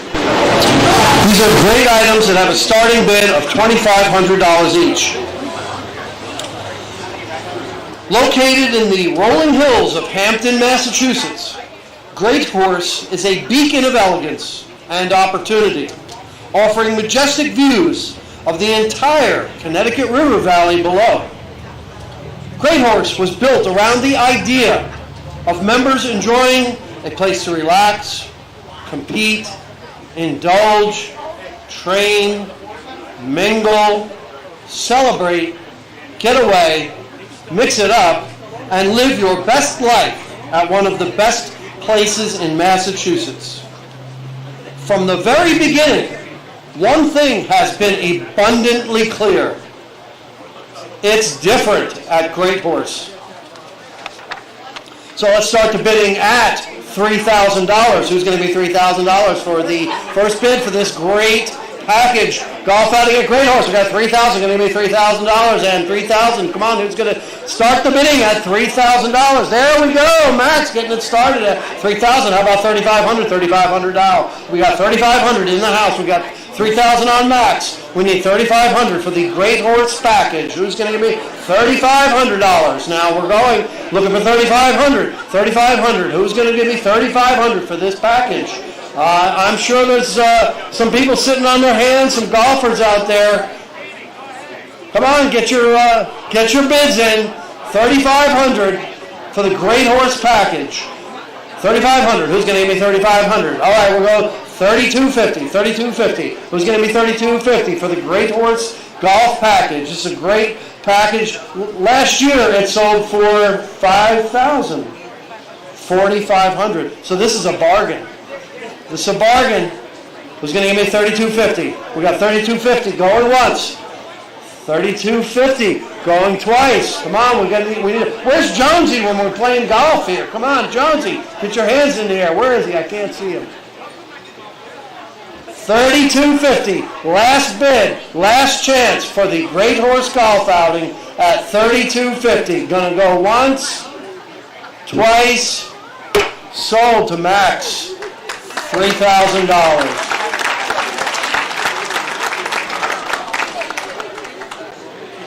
Okay, if baseball is more your thing, then our second item will be a home run. We have six tickets in the General Manager Suite at Yankee Stadium. These seats are not available to the public, and tickets are redeemable only to tonight's successful bidder. Fully catered with indoor and outdoor seating and parking for one vehicle. Tickets are for a mutually agreed upon date during the 2025 regular season only, subject to availability, and cannot be rolled over to 2026. This special package is donated by Brian Cashman, son of the late Harness Racing Hall of Famer, John Cashman. Okay, again, we're going to start the bidding at $3,000. So who's going to give me $3,000 for the New York Yankees General Manager Suite? Last year this sold for $5,000. That's right. And I think Weaver gave $6,000 for it. $15,000. Yeah. How about that? Okay, so let's start the bidding. Who's going to start the bidding with it? $3,000. $3,000 for the Cashman New York Yankees Suite. Here we go. Looking for that opening bid. $3,000. All right. There we go. Mr. Stewart. Mr. Stewart's got $3,000. Give me $3,500. Now we're looking for $3,500. Come on, let's go. Where's Jonesy? This is Terhune. Okay, $3,500. Back to you. $4,000. Steve, come on. Gives you a reason to come to New York. There we go. $4,000. $4,500. Do we got live money here? We got $4,000 on Steve. $4,500 over here. We got a phone bid for $4,500. Going to you, $5,000 for Mr. Stewart. $5,000. Yep. Stan Sathis. Stan Sathis in the back. $5,000. Steve, $5,500. Yes, no, maybe. In, out. Okay.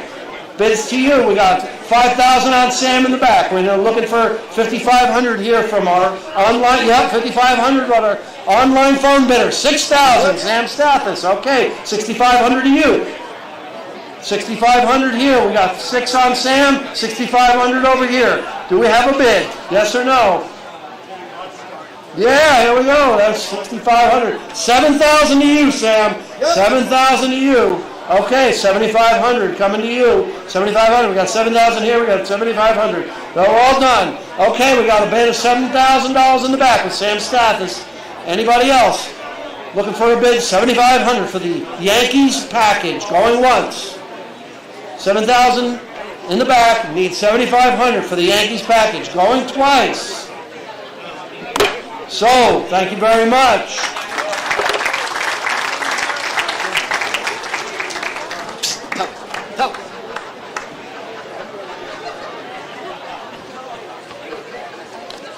Tully, I didn't know you could play baseball. Great catch. Currently doing better than the Guardians. Right, we will induct now our Living Horse Hall of Famers. Our first honoree is a 3-time Dan Patch winner, including Older Trotting Mare of the Year, and 2-time O'Brien Award winner with lifetime earnings in excess of $2.4 million. Al Lidfeld, please come up to accept on behalf of Ariana G.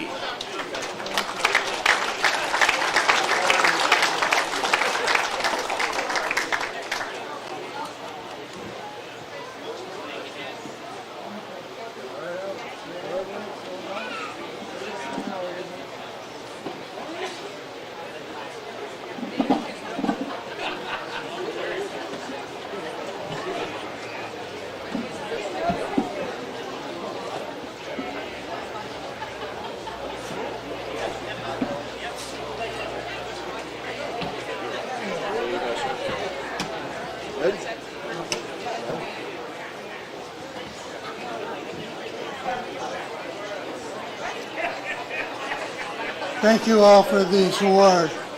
Ariana had a lot of connections that made her special. She was born in Jersey at Concord. Perry Soderbergh orchestrated the purchase of the mare. She was raised at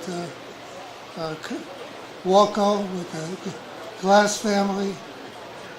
She was driven by Yannick brilliantly, and she was a great mare, great filly, and it takes a great trainer to bring out a great horse. And Jimmy Tector did a brilliant job for her for the longest time. So I want to thank you all and thank you and all the connections.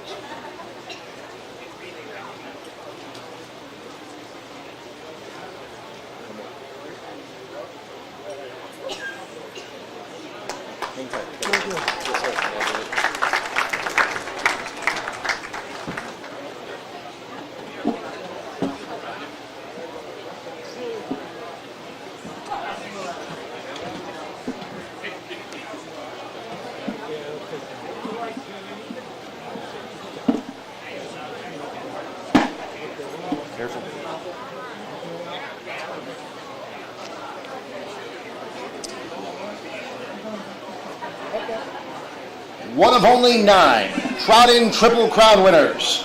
Our next honoree is a 2-time Dan Patch winner, including Trotter of the Year in 2016, with lifetime earnings in excess of $3.3 million. Please welcome Gene and Paula Wellwood and the money man, Scott Zeron, to accept on behalf of Marion Marauder.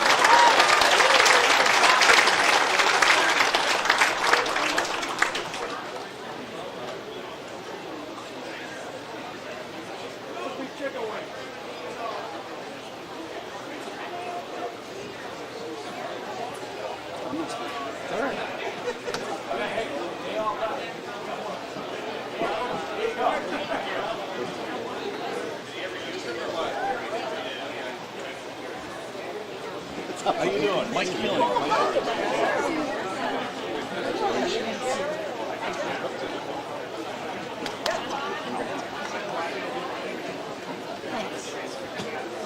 Who's going to speak? Devin.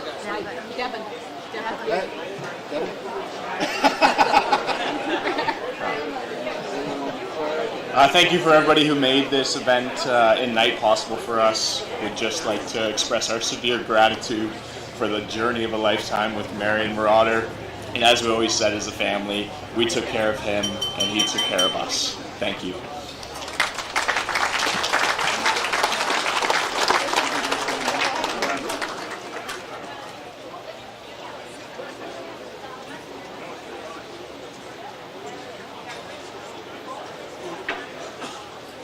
Thank you. Yes. Thank you. Congratulations. Thank you.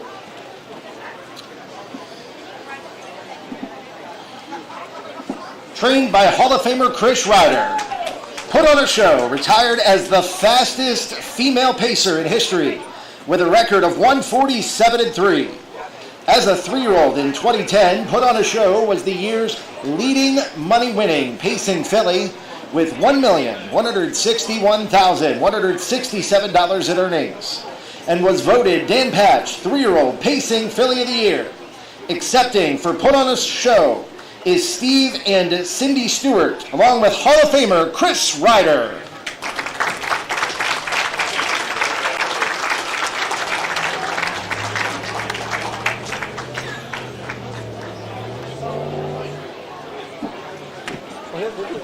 They're coming. You go first. You go first. First of all, I've got to apologise. Richard couldn't make it tonight. He was definitely coming, but he's got a very good friend that's not well at all and he couldn't make it. So, but congratulations to Richard and Joanne and to Mr. Stewart, and Mr. Henson, thank you. I trained the mare, and she was just a standout at the sale. She was really easy to buy. She was magnificent looking mare, great physique. We started training, and she was just very quick, very fast. Started racing, and she won a lot of races, as we all know. And it was pretty simple. She was just great. So it was a blessing to have her. She had a little bit of a hiccup. She fractured her knee, had a year off as a 4-year-old, but came back at 5 to win $500,000 and set a world record after having knee surgery. So that takes a bit of doing. Thank you very much.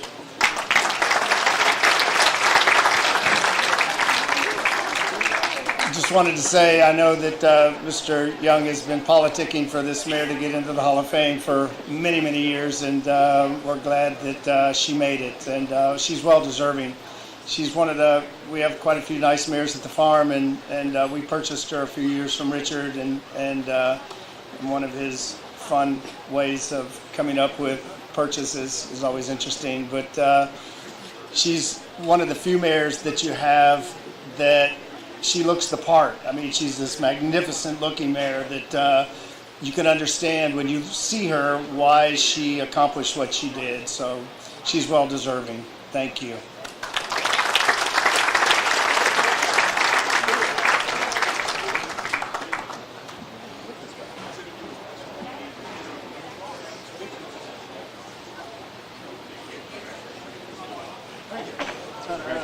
Thank you. Good job. All right, we're kind of moving along at a record pace, and I know it's never fast enough for everybody, but please, your day may come, and so let's turn down the banter. We'll pass the 3/4 pole. Let's give these people the respect they do. Let's keep the conversations to the bar or after the dinner, and let's continue with the show, nice and kind and peaceful. I appreciate it. Thank you.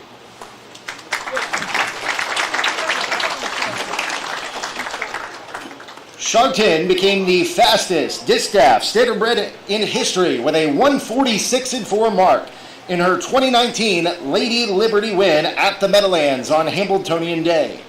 In 2018, 5-year-old Sharkton earned $1,053,236, the highest total by a pacing mare ever in one season. She was named 2018 Dan Patch Older Pacing Mare of the Year, and in 2019, 6-year-old Sharkton was voted Dan Patch Horse of the Year, Pacer of the Year, and Older Pacing Mare of the Year, becoming the first older female pacer to be named Horse of the Year, and the first Horse of the Year to have been bred outside of North America. Accepting for Sharkton are Dwayne Miller, Tim Tetrick, Joanne Looney King, and Jim King, and I know my Vice President Heather Vitale is somewhere around here.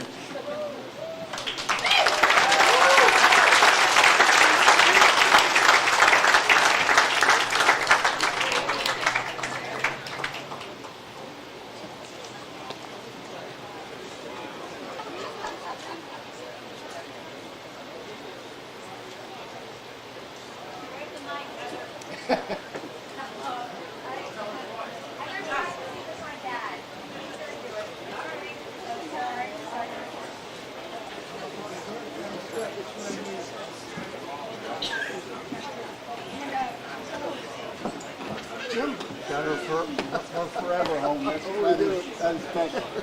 Who's going to speak? Joey, come on, speak. Who's going to speak? You said you were going to speak. Get up there.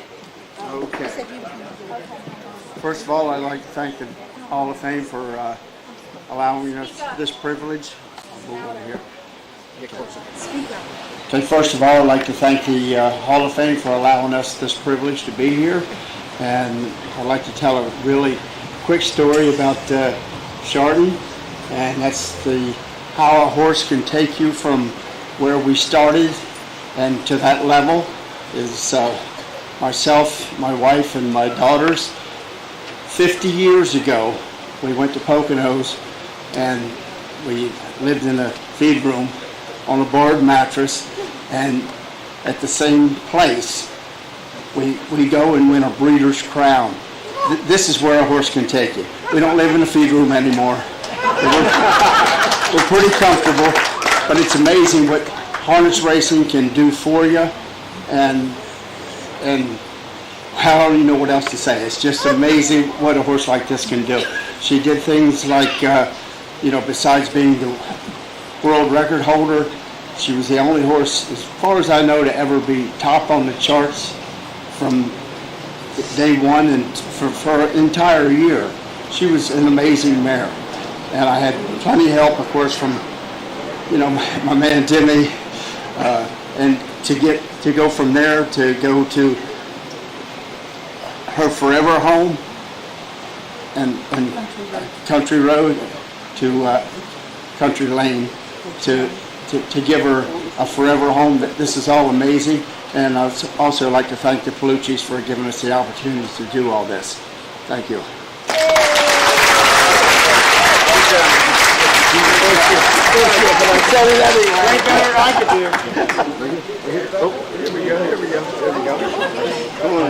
Come on, Dwayne. Dwayne's all part of this too, man. Thank you. I hear that. She's going to make it worthwhile. I swear, I know she's special. They're right there. Here we go. Blink. It's a long time between the blinks. Good job, Jim. Bullshit, but what the hell? It's still fun.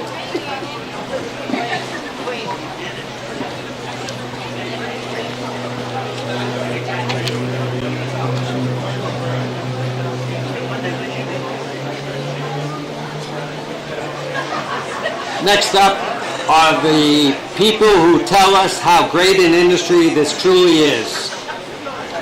To introduce the first of this year's Communicators Hall of Fame inductees, please welcome Moira Fanning.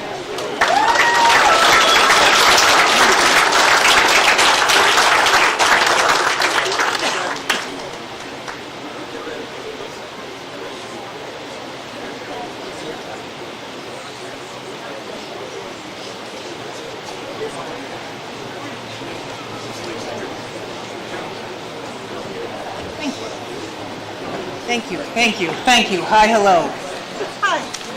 Hi, Claire. How lucky the world was on August 19th, 1951, when Judy was born to Ruth and Owen Davis. She had a black-type pedigree, a harness racing gene to the sport's obvious advantage. Her father, Owen, instilled that certain je ne sais quoi love of harness racing. Her mother, Ruth, incredible work ethic. What an outcross. Judy loves and admires animals. Most importantly, she respected the horses she was entrusted with. She remembered their quirks, their likes, their dislikes, their abilities, and what it took to get the best out of them.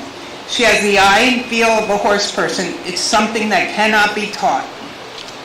Also to the sport's advantage, Judy decided not to become a trainer-driver. Not because she wouldn't have been great at it, but because her talents were desperately needed on the front side of racetracks, program departments, chart rooms, and race offices. Not just to embrace the speed with which the sport was being computerized and technology was advancing, but because she would never tolerate mistakes and would not accept errors in racing data. To this day, we still email and text each other things. Who proofs these things? We met at Brandywine Raceway. We were both extremely lucky to have mentors galore. I was in awe of her skills at that point. Plus, I saw her laughing and joking with the extremely taciturn Ted Leonard, who I was afraid of. The Hambletonian Society was the next lucky person next lucky organization that Judy was available when the Society decided to close the Lexington office and revamp its mission statement as a partner of the Sports Authority and the Grand Circuit.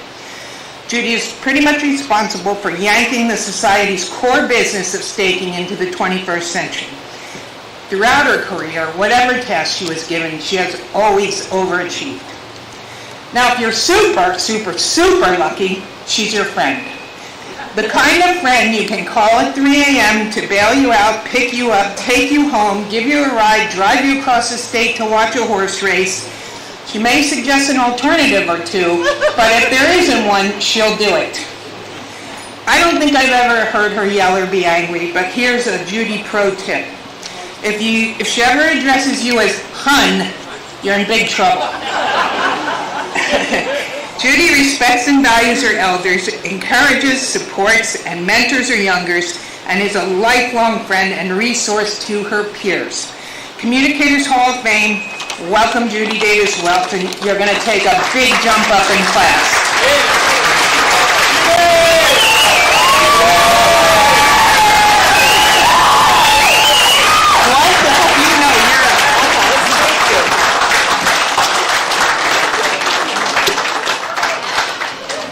Good evening. Moira just said all you need to know about my career, so I will start. Backstretch with Gordon has nothing on me, as I was literally born on the backstretch at Ocean Downs. I am not going to tell you that I didn't get here alone, and this honor belongs to many great friends and family who helped me along these past 73 plus years.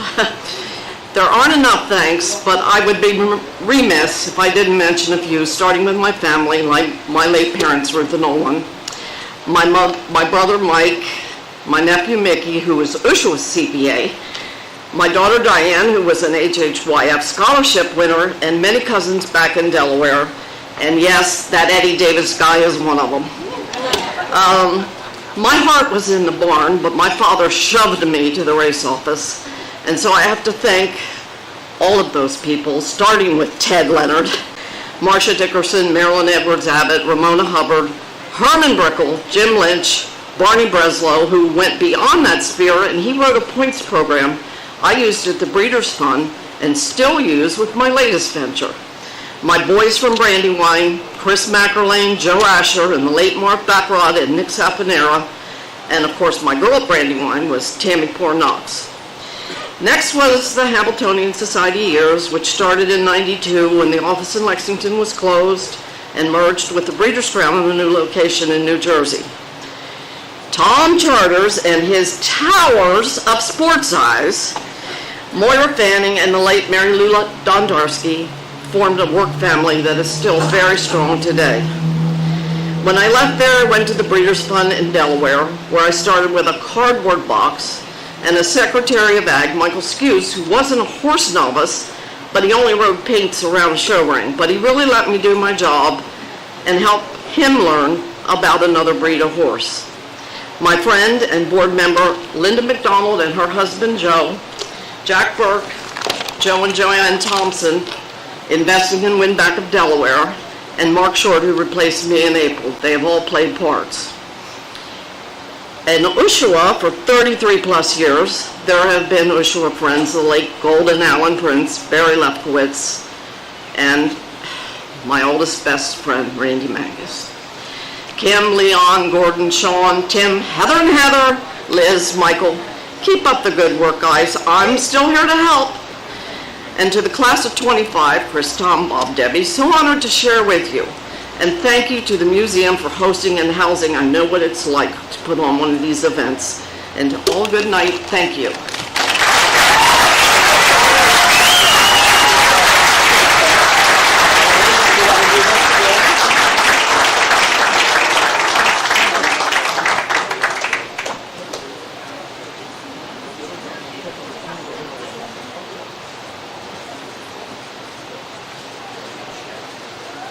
Mark.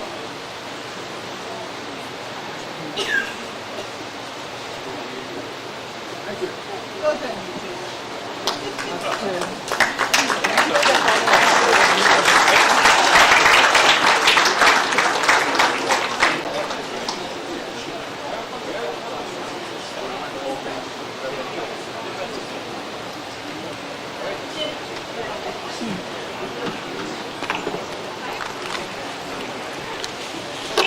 The first choice to introduce Debbie Little into the Communicators Hall of Fame was John Barry, who couldn't be here tonight. John sent a message that he wanted me to read tonight in his behalf. Dave and Debbie are family to me, and our once-a-year visits are a tremendous thing of my life. There's a difference between Dave and Debbie in covering harness racing. Dave's spoken words tend to disappear into the air after being spoken on the TV studio or in the announcer's booth. Debbie's words, however, are indelible in the historical part of our sport that will live forever in print. Keeping history alive and adding to it word by word speaks by each and every sentence and article she writes. Her words are a rainbow, all colors to our sport, and beautiful colors they are. I go back to Debbie and Dave for so many years. Friendship with U.S. harness riders, here at Goshen Historic Track, Dan Patch Award dinners. If you remember, at one time the award dinners for harness riders sometimes lasted until midnight. That's not the case anymore. They are all scripted, word for word, by Debbie. When she took over, that all changed. We never ad-libbed and prolonged the program because her writing is so well scripted and short, to the point, word for word. I and many others thank her for getting those dinners over by 10 p.m. Her work for many publications speaks for itself. The writing skills are true professionalism in every single aspect. Now, she's also a top handicapper, and just maybe the best female handicapper in the business. But rumor has it that when she married Dave, she taught him everything he knows about handicapping. Ladies and gentlemen, I welcome Debbie Little to the Communicator Hall of Fame.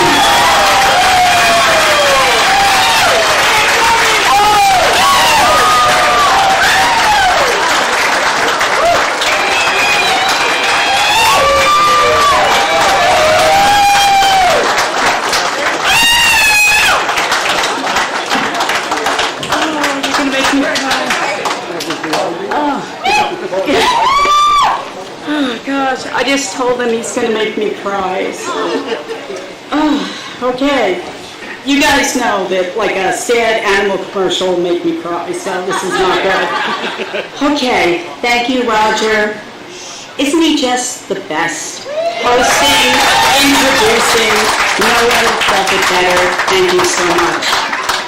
They didn't give me a time limit for my speech, so to borrow some words from Ron Burke, I hope you all brought a pillow, blanket, and are ready to get comfy. Just kidding. I recently found out that Joanne Young is retiring. Somehow, when she asks for money, it's almost an enjoyable experience. I don't know how the museum will get along without her. I'm not sure where she's sitting, but Mommy Young, we all love you.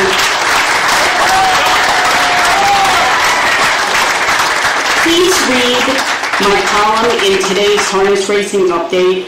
It made the thank yous in the speech a whole lot shorter, so thank you to Dave Briggs for letting me do that. First, I would like to thank the publications and the editors I currently write for, Darryl Kaplan and Dan Fisher of Trot Magazine, Mark Yoder at Standardbred Journal, and of course Harness Racing Update, and the incomparable double Hall of Famer, Dave Briggs. He's going into the Canadian Hall next month. He has to come out stage later. Hall of Fame? Before I found out I was elected to the Hall, I had done a story on Mike LaChance. And Mike gave me a call and said, of all the stories that had ever been written about him over the years, he thought the one I did was absolutely the best. So when I got the call about being elected, I'm like, okay, yeah, Mike and the Hall, yes, that works. All right, I can go from there. I have an extremely patient family because they've had to put up with me missing family functions to cover a race or bringing my laptop to Thanksgiving or Christmas because I still have to work. Thank you. Here's where it gets hard. Thank you to my mom and dad and my brother Chip, my sisters and brothers-in-law, Barbara and Phil, Linda and Bruce, and Patty and Mark, they're all over there. My family expanded 36 years ago with more parents, Joan, Dad, and Ellen, all watching from above, and siblings, Craig, Mark, Kevin, Barbara, Christina, and Mike. My nieces and nephews, Julie and Russell, Chris, Philip, Heather and Sean, Allison and Bruce, Katie, Michelle, Jeff, Johnny, Kenny, Sonia, Maya, Georgia, and Zoe, and my great niece and nephew, Leanne and Scotty.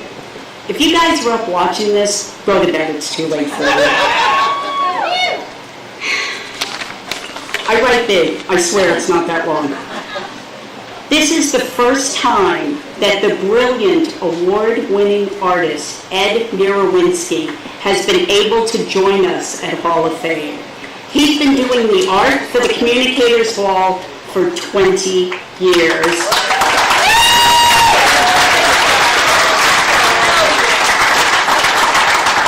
Thank you, Eddie, for giving me such good-looking roles. And the rest of my extended family, Garnet and Nick Barnsdale, Adam Berkowitz, Ben and Wendy Branca, Laura Brower. I'm wearing her brother's Ushwa pin. This is Dave Brower's pin. Steve Callis, Edison Hatter, Troy Dombrowski, and Naila Young, David Lazar, Kelly Young, and my sister from another mister, Heather Vitale. Due to some health issues, some of my extended family could not be here, but I know that John and Abby Berry, Bruce and Linda Ryder, Walter Lee, Danny Lasco, and John Povenel are watching and cheering for me. Last but certainly not least, my husband of 35 years. I've always thought we had a Hall of Fame marriage. This proves I'm right.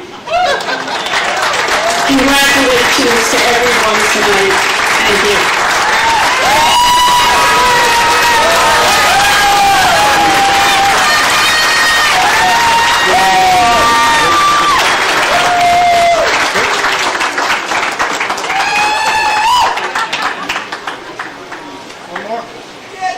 We're left to right. Deuce, Chris, James.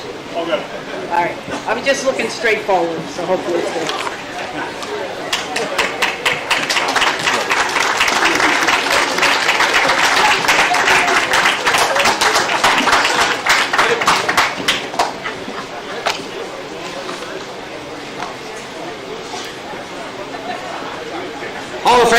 Tom Charters, please come to the podium to introduce tonight's first living Hall of Fame inductee.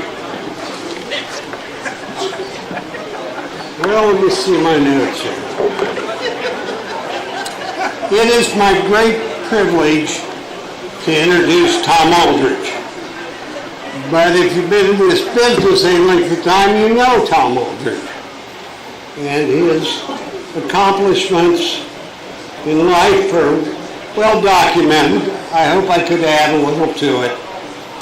I actually grew up 34 miles from Trotwood, Ohio. I was in Springfield. He was in Trotwood.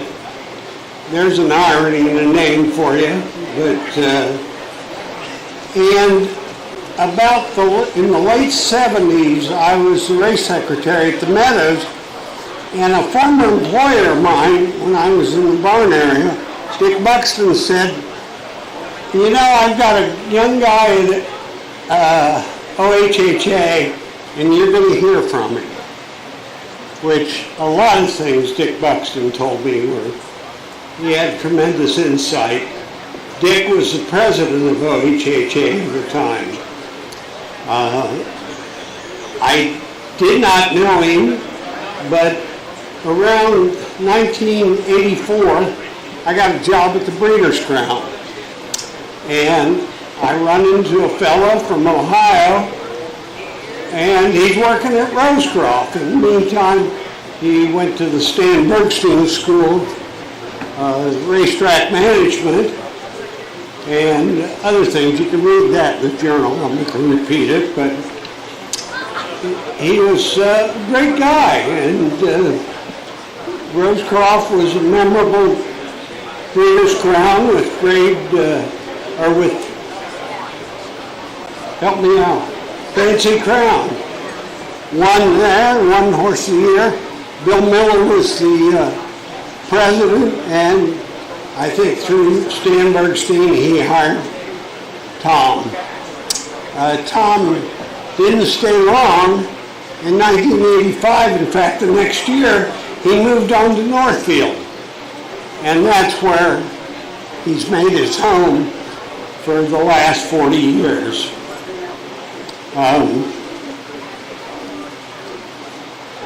I can honestly say that no track manager has brought more enthusiasm and excitement about hosting the Breeders' Crown than Tom Aldridge. He was a big part of my life that way. I always appreciated it. Great singing. Was the first big race at her first Breeders' Crown was at Northfield. We shipped her from Kennedy International in a sealed truck all the way to Northfield. She was in quarantine there at one of their barns, and she was devastating. I think actually it was her second Breeders' Crown, but Tom was everything he could do, and it was just incredible. He's a guy of extraordinary character. I see in Harness Update, he refers to himself as an ideologue. Actually, he does have principles. I actually heard a fellow director of the USTA one time call him a tree hugger. That's the first time and last time I think that was used at the USTA board. But, and Tom laughed it off and was able to handle it. But it reflects the great empathy that he brought to management positions, both with customers, gamblers big and small, and horsemen. He's a remarkable fellow in that regard. Now, I'm sure we have other people that, or I could pair up those points with in some place, but Tom stands out for two things that were unmatched in my 38 years of Breeders' Crown. First, he's the only track manager I knew that married the paddock judge, which I think is, he married his beloved Lynn, who's now no longer with us, but I think that shows a broad approach to life, knowing some paddock judges I've known over the years. And then, I forget which Breeders' Crown it was, he and Lynn, I didn't go to a hotel that week. I was a guest in their house. And he took me in like family, and I've never forgotten that. He's a wonderful fellow, and I am very proud to introduce you to Tom Aldridge and welcome him to this shrine of the Hall of Fame. Please.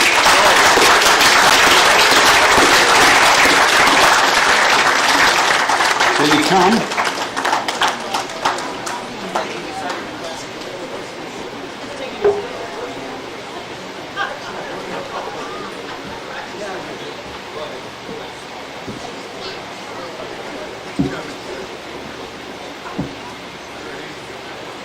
Yes, I'm not sure that was advanced. I trust you.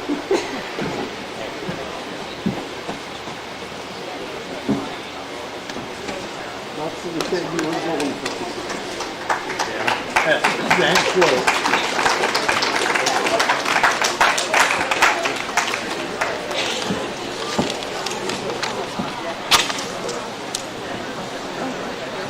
Okay. Thank you, Tom. Friend and a fellow Ohio native. You always knew that Lynn was the key to my good fortune in life and work.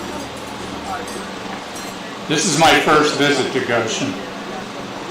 A stroll through the museum is awe-inspiring and humbling, honoring enshrinees who I admired but never met, as well as some who were instrumental in advancing my career. In the classic movie Pride of the Yankees, Gary Cooper, portraying Lou Gehrig, uttered the Iron Man's famous line, "I consider myself the luckiest man on the face of the earth." Dramatic license aside, that's how I feel about my career in harness racing.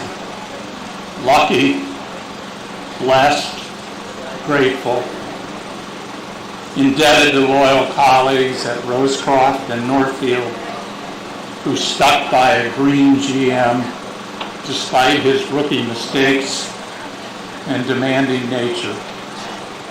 For Carl and Brock Milstein, the two savviest business people I've ever met.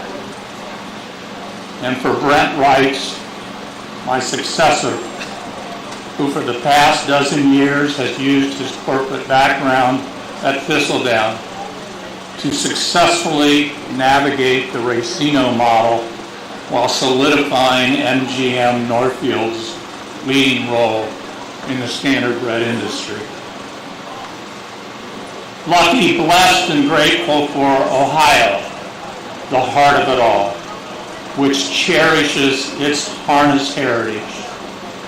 70 plus counting and independent fairs, 4 thriving pari-mutuel tracks, lush breeding farms, multiple Amish communities whose horse-drawn buggies are a common sight on the state's roadways, and Ohio's political and state regulatory leadership in both parties, which welcome and often adopt policies recommended by the Ohio Harness Horsemen's Association and other standardbred industry groups. I'm especially grateful for the Northfield Horsemen and all the devoted caretakers and employees in the backstretch. They are a resilient, hardworking and talented team who endure a year-round schedule without breaks.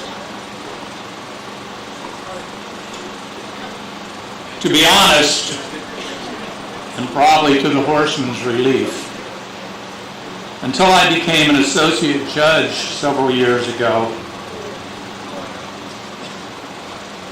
all my time, most of it was spent front side, supported by a seasoned, loyal staff who still guide the place today.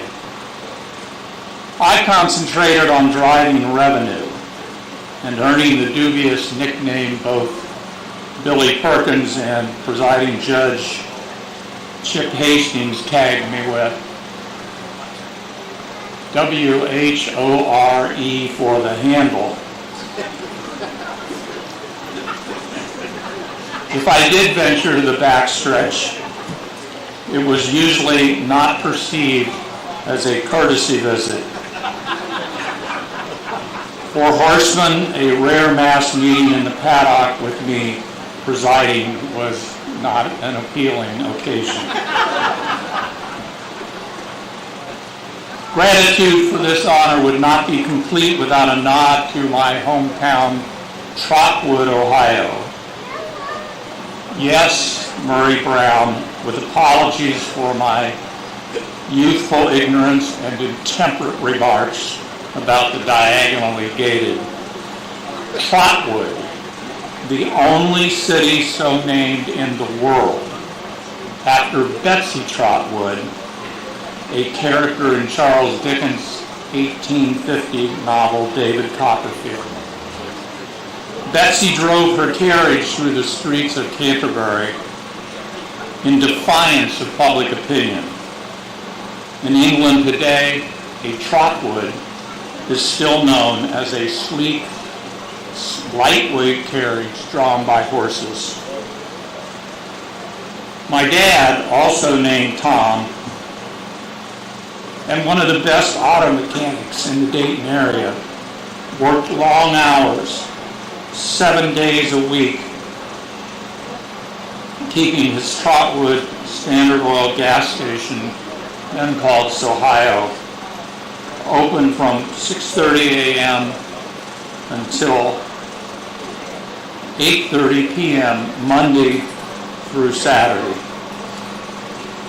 His business was a gathering place for the town's harness bettors, where Dad would keep copies of Horseman and Fair World on hand. About once a week, he and I would hightail it to Corwin Nixon's and Lou Carlo's Lebanon Raceway, 45 minutes away, hoping to catch the last 6 of their 9 races. Occasionally, my 4 years younger sister would tag along.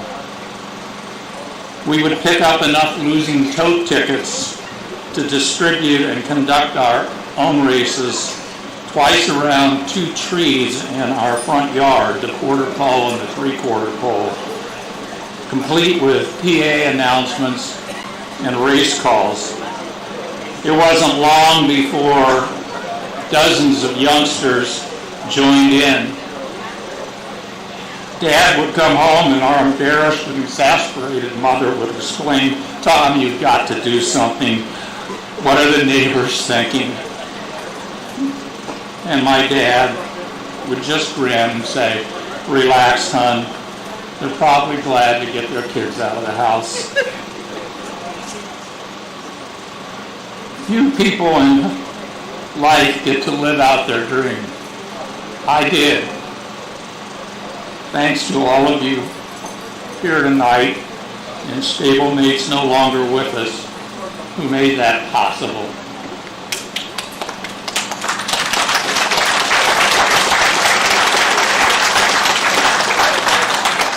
I'd like to just take a brief moment to introduce the MGM Northfield table. My daughters, Allison and Christine, my son-in-law, Blaine, and my grandson, Nathan.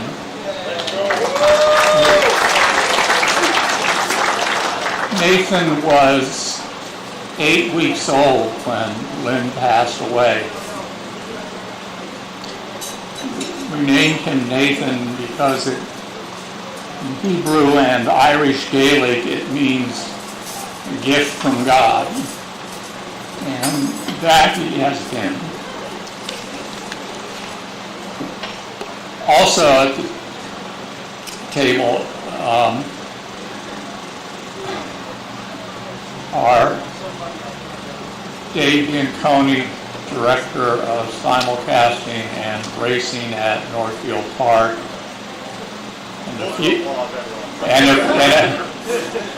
and certainly a future Hall of Famer here. And Mike Colicaro, our Director of Pari-Mutuals. Mike was 23 years old and ran our admissions department. When we were back in the days that the turnstiles clicked and you actually made money on paid admissions, and Mary Calabrese and I had lost a veteran mutual manager, Dick O'Dowd, and we searched the landscape and hired a woman from an Iowa dog track to take over the operation of Pari-Mutuals. And after about 6 weeks, Mary Calabrese and I discovered that when she was counting down the money with her crew in the money room, they were having beer parties with a couple of six-packs. So I went to, can't have this, and I went to Mike and said, Mike, you got to take over the Pari-Mutual department. He did so at 24 and has now risen to, along with Dave Bianconi, night managers on weekends at the Racino, and they drove down with Bob Roberts today, who was inducted 2 years ago in the Communicators Hall of Fame, in an MGM limo. I hope Bianconi wasn't driving, and I thank you for making the effort. Thank you, everyone. Really good. Right on time. Wait a second. I think we got to. Oh yeah, We got to do so. Just step over to it. Just stop. Right over here.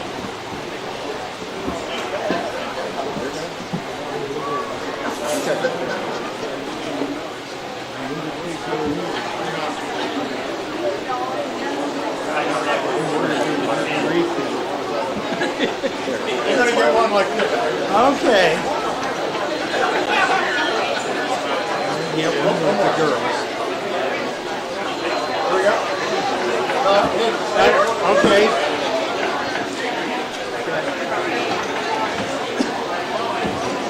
There you go. That's your Christmas start. Yeah. Okay. Here, you get.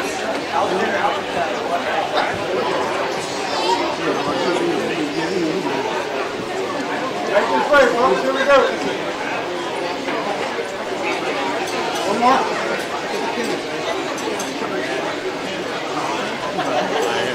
Thank you. We're done. Huh? We're done. Oh, that's mine. I gotta keep that. Congratulations. No, I think. Oh. It was very nice of her. He said thank you for her. And I knew he did. Yeah.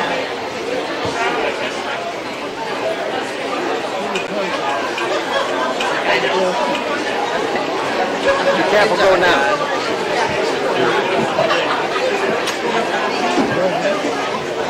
Yes, please, my phone.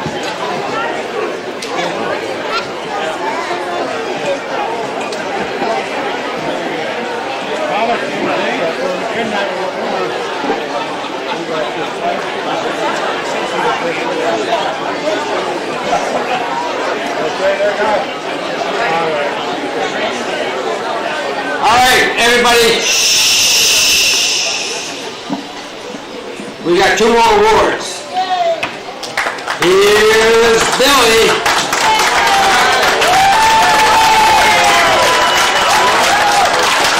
Thank you, Mark. You've called on me before at some point.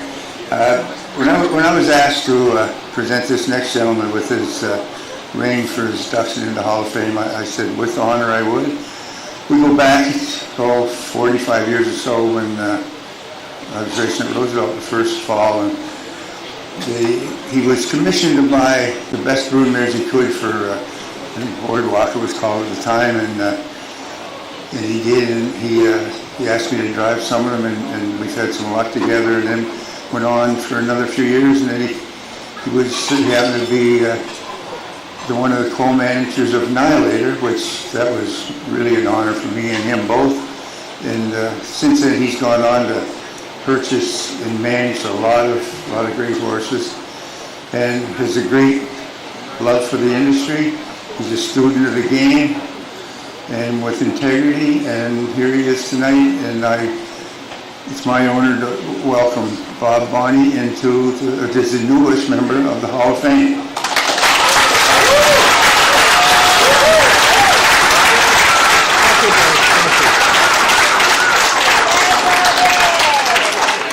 Thank you, Bill. First, I'd like to congratulate all the other honorees and thank the United States Trotting Association for this great honor, great personal, individual honor. Next, I'd like to thank my parents and my brother who's here tonight for their endless inspiration and support. There's not a chance I could be here without what they've done for me. When I was in the 4th grade, about 12 or 13 years old, my father and his partner bought a trotter named Sam Sanders. They had a trainer who thought that he could take a Billy Houghton reject and improve it. Needless to say, that didn't work out. But what did work out was I traded my baseball cards and studying batting averages for broodmares and maternal families. There are a few people that had an incredible impact and importance in my life, and I'd like to just mention a few of them. First one is Billy Houghton. He's the greatest ever, and there was no number 2 as far as I'm concerned. To develop a friendship with someone who I grew up as a hero, and to take a winner's circle picture with Annihilator winning the Goshen Cup at the Meadowlands was like me standing next to Mickey Mantle. And for a New York kid, that's pretty big stuff. Next, I'd like to mention my dear friend John Cashman. As great a horseman and executive as there's ever been in this business. And he became a great friend and a great mentor. And I miss him every day. Mort Finder owned Pine Hollow Stud Farm, which is about 12 miles down the road here in Pine Bush. I went to work there in 1969. Mort was a little bit ahead of his time, very sharp, and gave me an opportunity that I'll forever be grateful for. Next, I'd like to mention my dear friend Leo McNamara, whose mother's sitting right there. We first met also at Pine Hollow and became great friends. Leo is one of the brightest, most special people I've ever known, and again, is another that I miss. Then we go to Lou Geiger. Lou is one of the most outgoing, aggressive, let's try anything people in this business, and he changed a lot of what's been done in this business. In 1983, I brought an idea to him from our mutual respect and admiration for Niatros to maybe try and buy a couple of maybe say 8 or 10 of his yearlings privately and see what we could do. As it turned out, Lou just said, you find him, I'll finance. That ended up being Wall Street Stable, of which Annihilator was the number one in the stable. So him, Pershing Square, and others kind of changed my life, is what it did. A little aside to that, when we were doing the financing for the Wall Street Stable, as it was a limited partnership of 10 individual owners, my credit was turned down. I called Lou, and I said, because he was organizing it, and I said, Lou, I just got turned down. What do I do? I'll take care of it. He called our friendly banker then, and he told him that my business, then was International Standard, but was worth $1 million. Needless to say, it wasn't. Another little aside on the Wall Street Stable while he's standing here. I'm sitting at my desk in New York in 1984, a week after the eliminations for the Woodrow Wilson, and the week of the final. Lou calls me in a panic. Billy Houghton called him and said he wanted to put this guy up to drive. And Lou was, what do we do? What do we do? And I remember I said to him, just say thank you.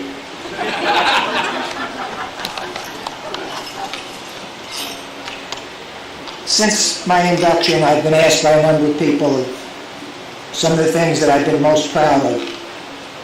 And I'll go, it's an easy answer. Working with the SBOA in New Jersey in the summer of 2018, and particularly working with Kathy Parker and John Campbell, I reached out to a common associate of ours who happens to be a very powerful person in the state of New Jersey.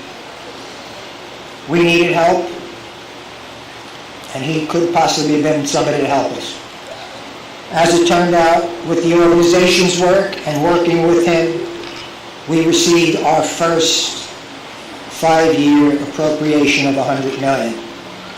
And in case anybody hasn't noticed, we've since received another one this year. And it's given, to me, the state of New Jersey the ability to, in some way, compete with the bordering states that have casinos and a little different betting schedule. I'm getting to the end. Very seriously, I've led a blessed life. I've had great horses, great people. The horses bring us into this business, I feel, but inevitably it's the friendships and the relationships that we make that carry us on. I've made more than I can even begin to count. I tried to list some in an ad in the journal, a page in the journal, and as Chris Tully will attest, I called them about every other day adding names. And since it went to press, I've probably got a list of about 30 more that I would have included.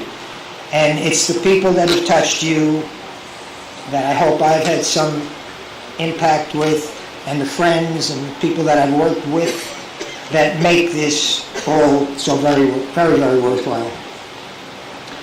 In closing, I just want to thank you all for your friendship and support and sharing this special evening with me. Thank you.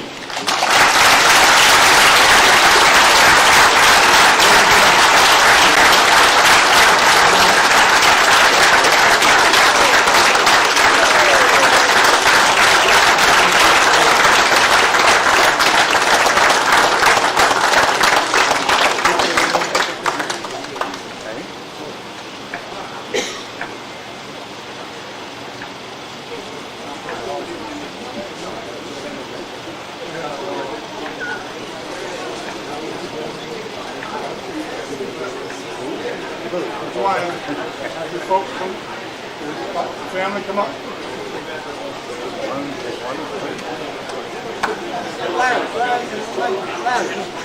My brother,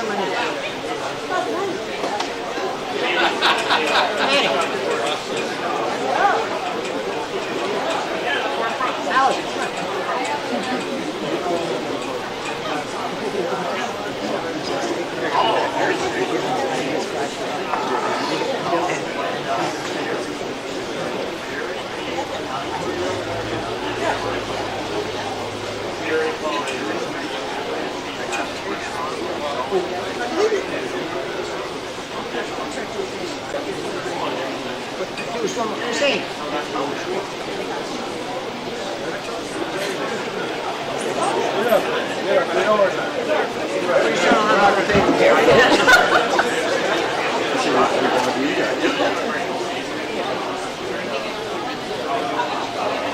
One more.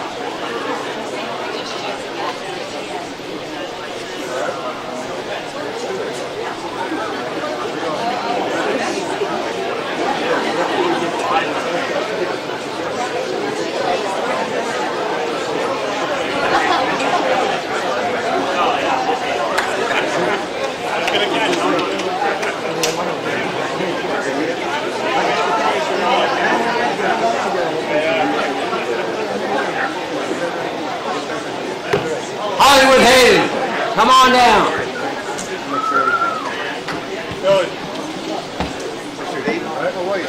I'm here.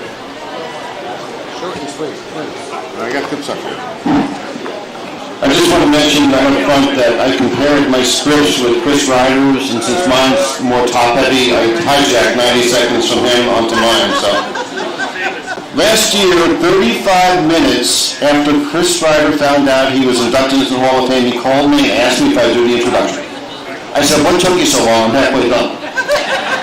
The problem, though, was the next 5 months, because he went out and had a horse of the year and had to alter my copy. When was the last time a trainer had the horse of the year and the Hall of Fame in the same year? Well, Chris, you got to go back 54 years with Joe O'Brien, 1970 with Fresh Yankee.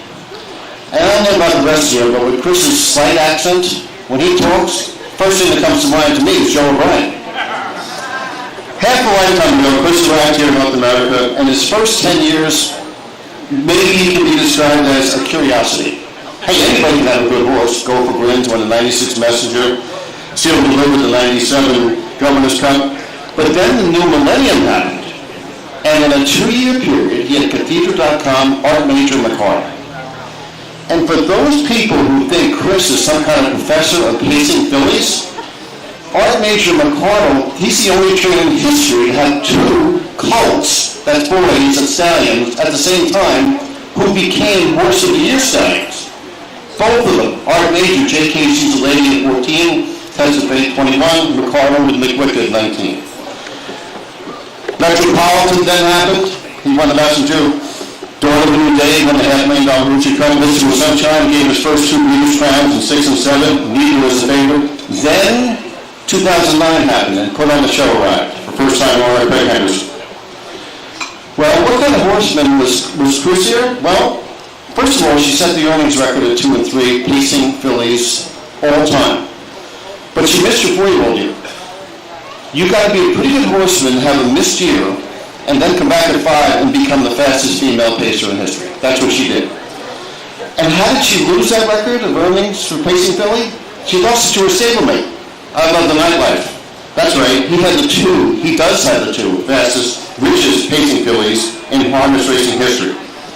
After a small respite to catch them by Team Ryder in the past 7 years, they've sent out Beggars Ridge, Cargill Hill, Nicky Hill, 3 straight horse of the year runner-ups, no trainers ever done that.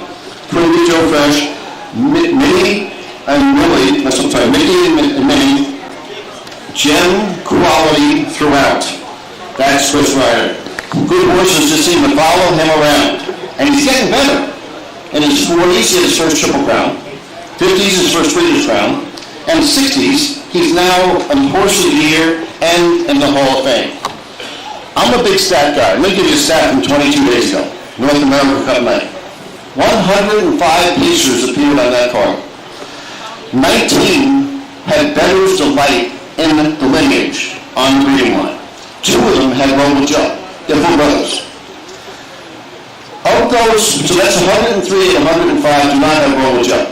The 2 Roll with Joes, Quinby, Joe Fresh, and Mickey, and they both won kind of impressively, the stablemates. Nobody else had a Roll with Joe anywhere. Somehow, Chris Ryder has a way of seeing things that sometimes the rest of us just don't seem to see at all. Chris is a gentleman, trailblazer. He's always helpful, cooperative. My goodness, he's so affable, he can be a tour guide anywhere he wants.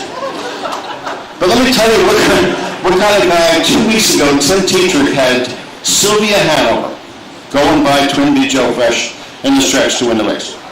Timmy gets home. His first text is from Patrick Ryder, congratulations. His second text is from Chris Ryder, congratulations. That's the kind of people we're talking about here. Right now, it's 11:45 in the morning in New Zealand, 8,937 miles away. And for the very first time, New Zealanders, one of your own is now a member of the U.S. Hall of Fame. Let's welcome in Chris Ryder.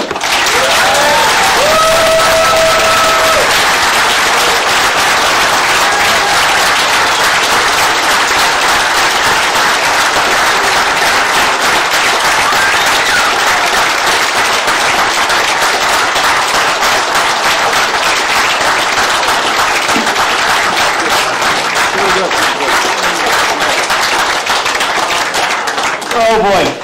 Now, if that's not the toughest guy to follow afterwards, I don't know who is. But Bob, you're a treasure. I think we should all appreciate you. Great on the statistics and great talking. I really appreciate the kind words. Your brother broke Chardon. Yes, yes. Yeah, my brother broke Chardon. That's another story. Chardon, excuse me. Well, first of all, thank you, everybody. I want to start off by thanking the Hall of Fame members for electing me and recognising me as worthy of the honour. Thank you. I would also like to say hello to everybody watching from down under. I guess it's 11:45 according to Bob. Believe me, in all these years of training, it never crossed my mind that just to win a few races would lead me to the Hall of Fame. But it's a big honour, of course. I was just focused on getting by day and to win a few races.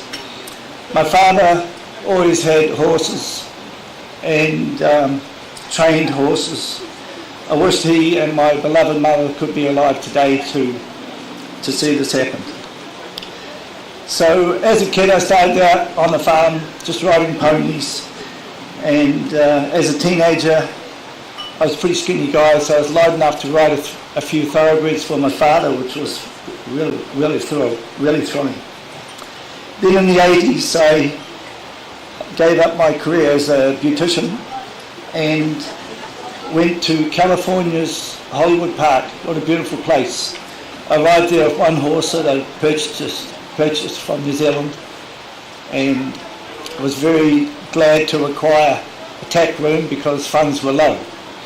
Got that horse going and sold him, and I did that for a while, coming back and forth from New Zealand to America. And then my wife and I, in 1989, we moved to the States, and it was about a year later I started training horses. Had some cheaper ones at Freehold, and we've lost Freehold, unfortunately. It was a great place. I was there, I was rather nervous and didn't know anybody, and a guy in blue colours said hello to me, and I struck up a friendship with him, and that was Catella Manzi. He was a terrific guy. It made me feel a whole lot more comfortable, and it meant a lot to me. So I got a couple of better horses, and actually got a nice horse called Threshold Hanover that took me to the Meadowlands, and he could actually win at the Meadowlands, and I thought, wow, we're really doing good now. After that, I was lucky enough to have Lou Damiano of Sampson Street Stable buy me a 3-year-old that was racing. He was called Go for Grins, and he was a beautiful horse. Wasn't long after purchasing him that we won the Messenger at the Meadows, which was a big thrill. And he was driven by a now Hall of Famer, great driver called Dave Pallone. And that was a special win for Dave because he told me after the race he'd never won a state race of any significance. That was the Messenger, as I said. The next year, I had a really nice 2-year-old called Sealed and Delivered. Had a great year. He had 4 major races, he won them all, and much to my delight, he was named 2-year-old of the year. I guess that gave me some confidence that maybe I could have horses racing at top level. So some of my better horses over the years have been mentioned. Here we go. Cathedra.com, Mystical Sunshine, Mikado Art Major, Metropolitan, Put on a Show, I Love the Nightlife, Party Girl Hill, Nicky Hill, Better's Wish, Twinbee Joe Fresh, and Mickey and Minnie.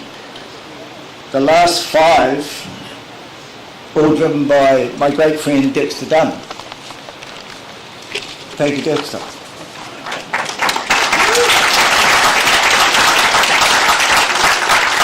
But like anyone else in this position, training racehorses, it takes more than just one guy. And I've got a lot of people to thank. I've had some terrific owners, and I still do.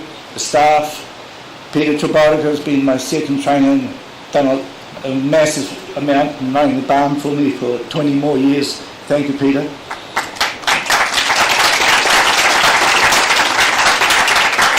All this time I've had a very good veterinarian called Steve Dye, who's here. Most of all, it's the family that stood behind me. My son Patrick works with me every day in the barn, and he's doing very well driving. That's really nice to watch.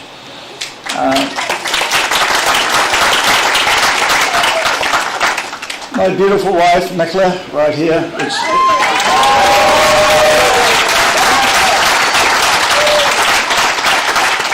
Somehow people seem to talk to her a little more than me. But she's done an unbelievable amount behind the scenes, just keeping everything ticking over, billing, and who knows whatever else. There's no way I could have done half of this without her. But the terrific horses that have come my way, they're really the ones that deserve the accolades. And the latest one being Twinbee Joe Fresh, as you know, everyone knows all about her. She's just been phenomenal. Harness racing's been very, very good to me, but we all know it's got its challenges, and it's even in my position, it's still fairly challenging. We have our fair share of problems.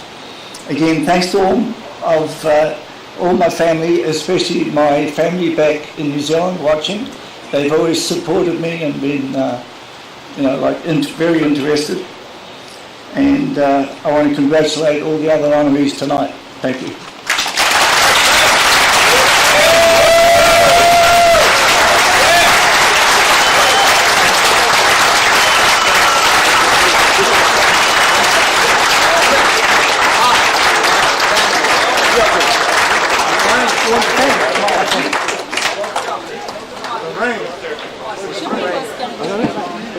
Come on. Jimmy. Yeah, Jim can. Right here. Oh, okay. You're presenting. Jimmy, take them. All right. Just one few minutes. All right. All right. Thank you.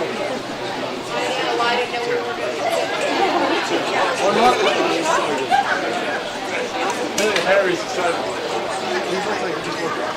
Thank you. Okay, family on a... Go.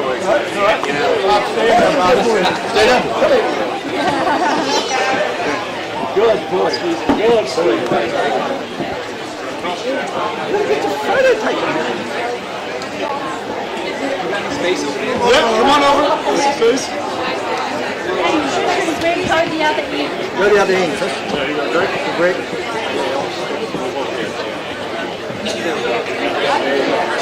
Very quickly. All right, thanks.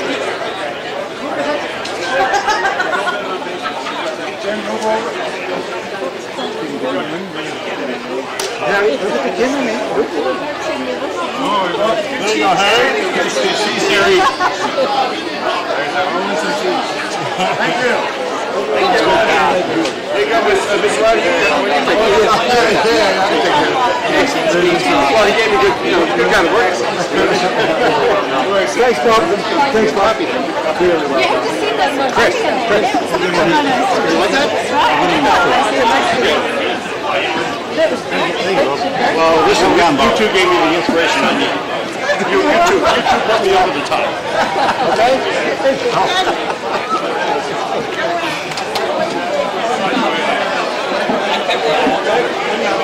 Okay, if I can have your attention one more time, please, one more time. We've only got 6 more honorees to honor. Seriously, thank you all for coming. The results of the raffle can be found in Houghton Hall. And we hope to see you all again next year, Sunday, July 5th, 2026. Thank you.